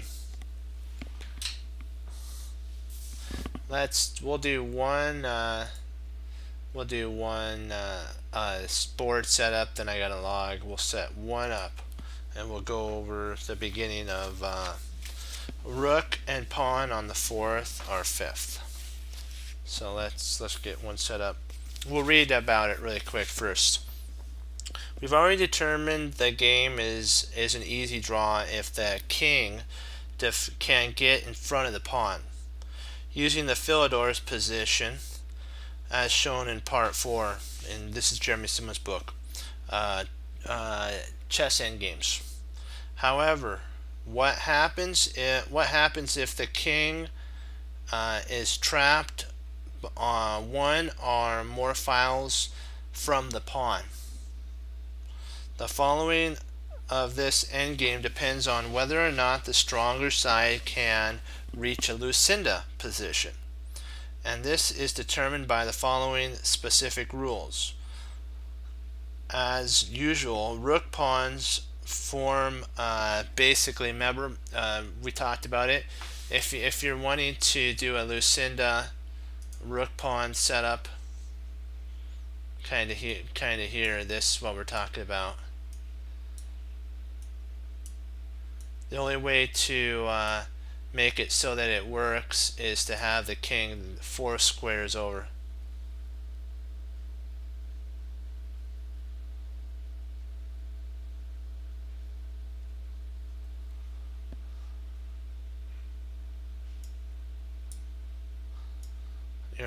You got to be 4 squares away, even if you have something like this.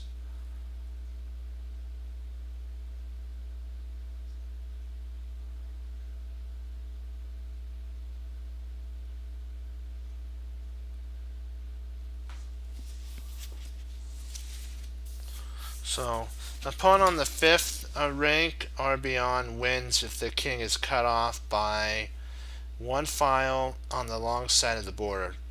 A pawn on the 4th wins if the king is cut off by 2 files. A knight is, or the knight pawn is 3 files. So this is what he's talking about here. So the long side, let's get us into this position here.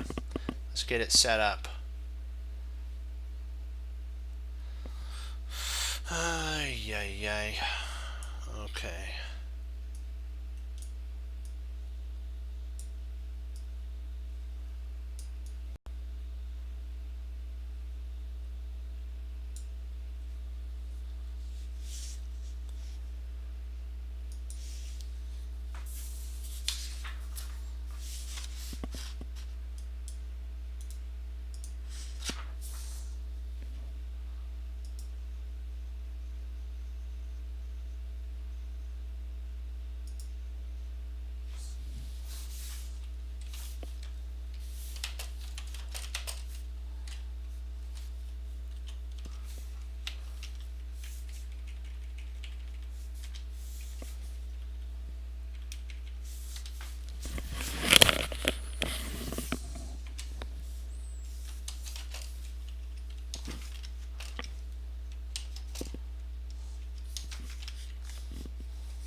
What in the world?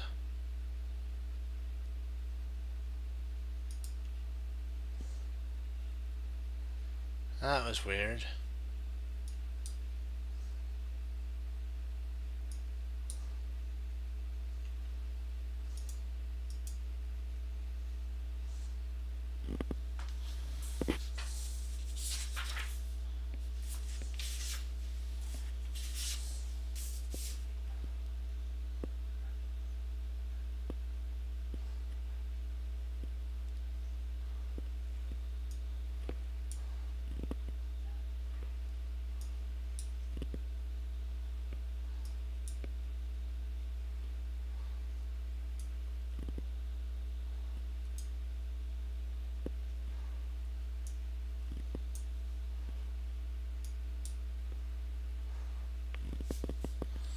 Hold on, let me just make one move.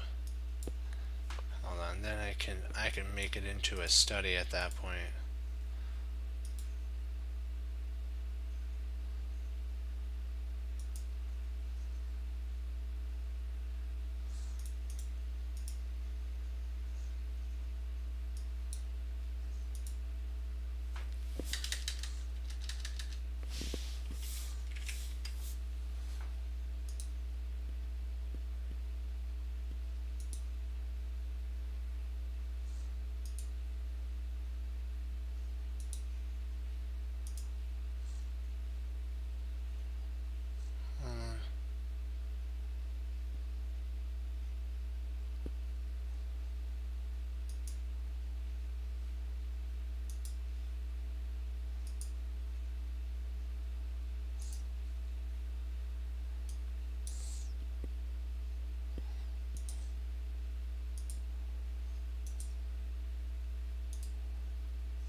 I'll worry about the other one later.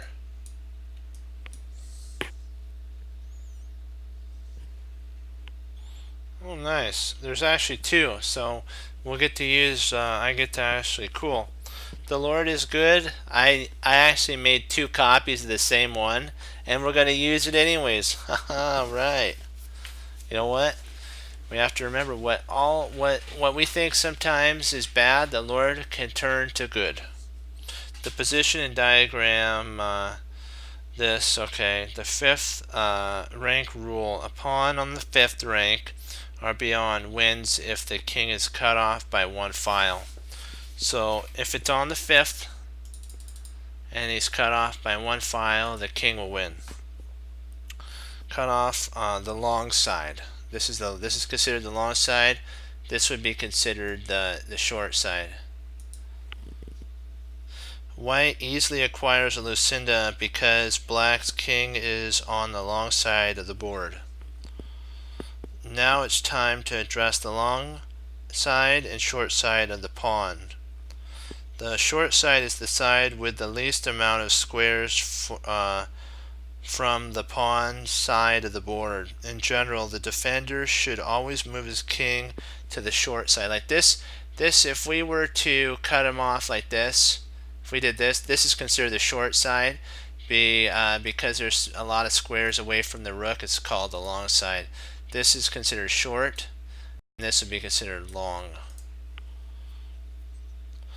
Okay, amount of squares from the pawn to the side of the board and to the defending side. Okay, place the king on the short side. Is okay. The point is that the defending rook can use the long side for long distance checks. No, distance checks are checking at a distance. That's what it's called, without having to worry about getting the king too close. That's why they check at a distance. By blasting the enemy king, by loosening the enemy king from its square here, we can actually check if we ever had to, and then just keep checking along here. But if we tried checking this way, it's too close. This is considered long, and this would be considered too short, close to it. Okay. Alright. So we have this here. Prepare the pawns. Okay. Rook, King e5 was actually played here. Rook checks. King G, threatening to play King G7, and then G6, Rook G8, King H6, Rook H8, King G7, Rook H1, King G6, Rook G1, King H7. Remember, we want to get our pawn here.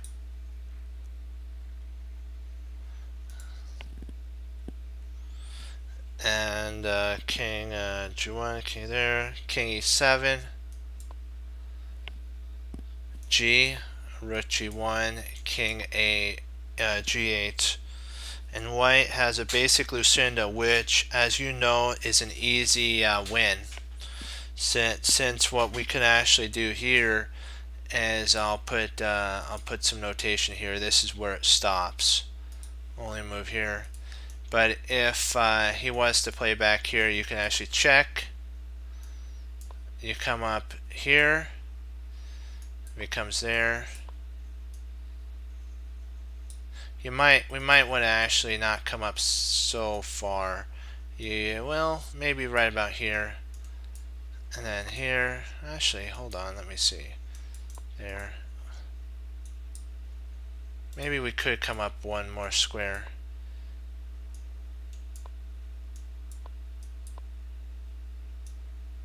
You can actually come up there.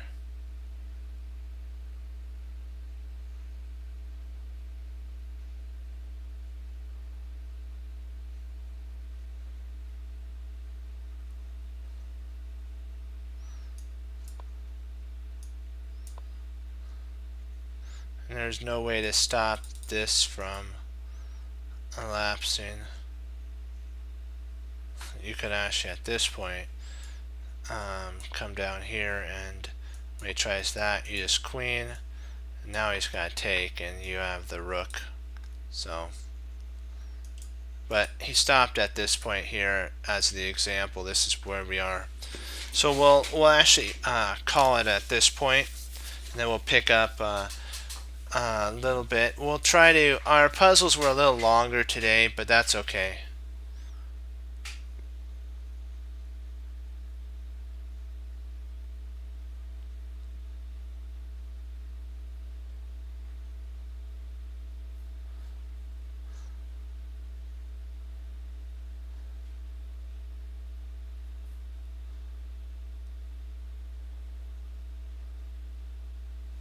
Yeah, okay. I wanted to thank y'all for logging on. This was a little bit tougher of a night, but guess what? You know what? We go with the punches. Remember what we always say: every long journey begins with one small step. That's from Grandmaster Yasser 1. We become what we think about.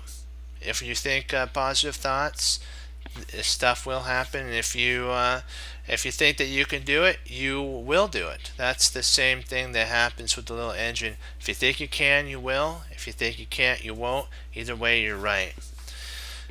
And then there's Bruce Lee says he did not fear the person who practiced 10,000 individual kicks, but he feared the person who has practiced one kick 10,000 times. So, because they're strong in that area, that's why we study endgame.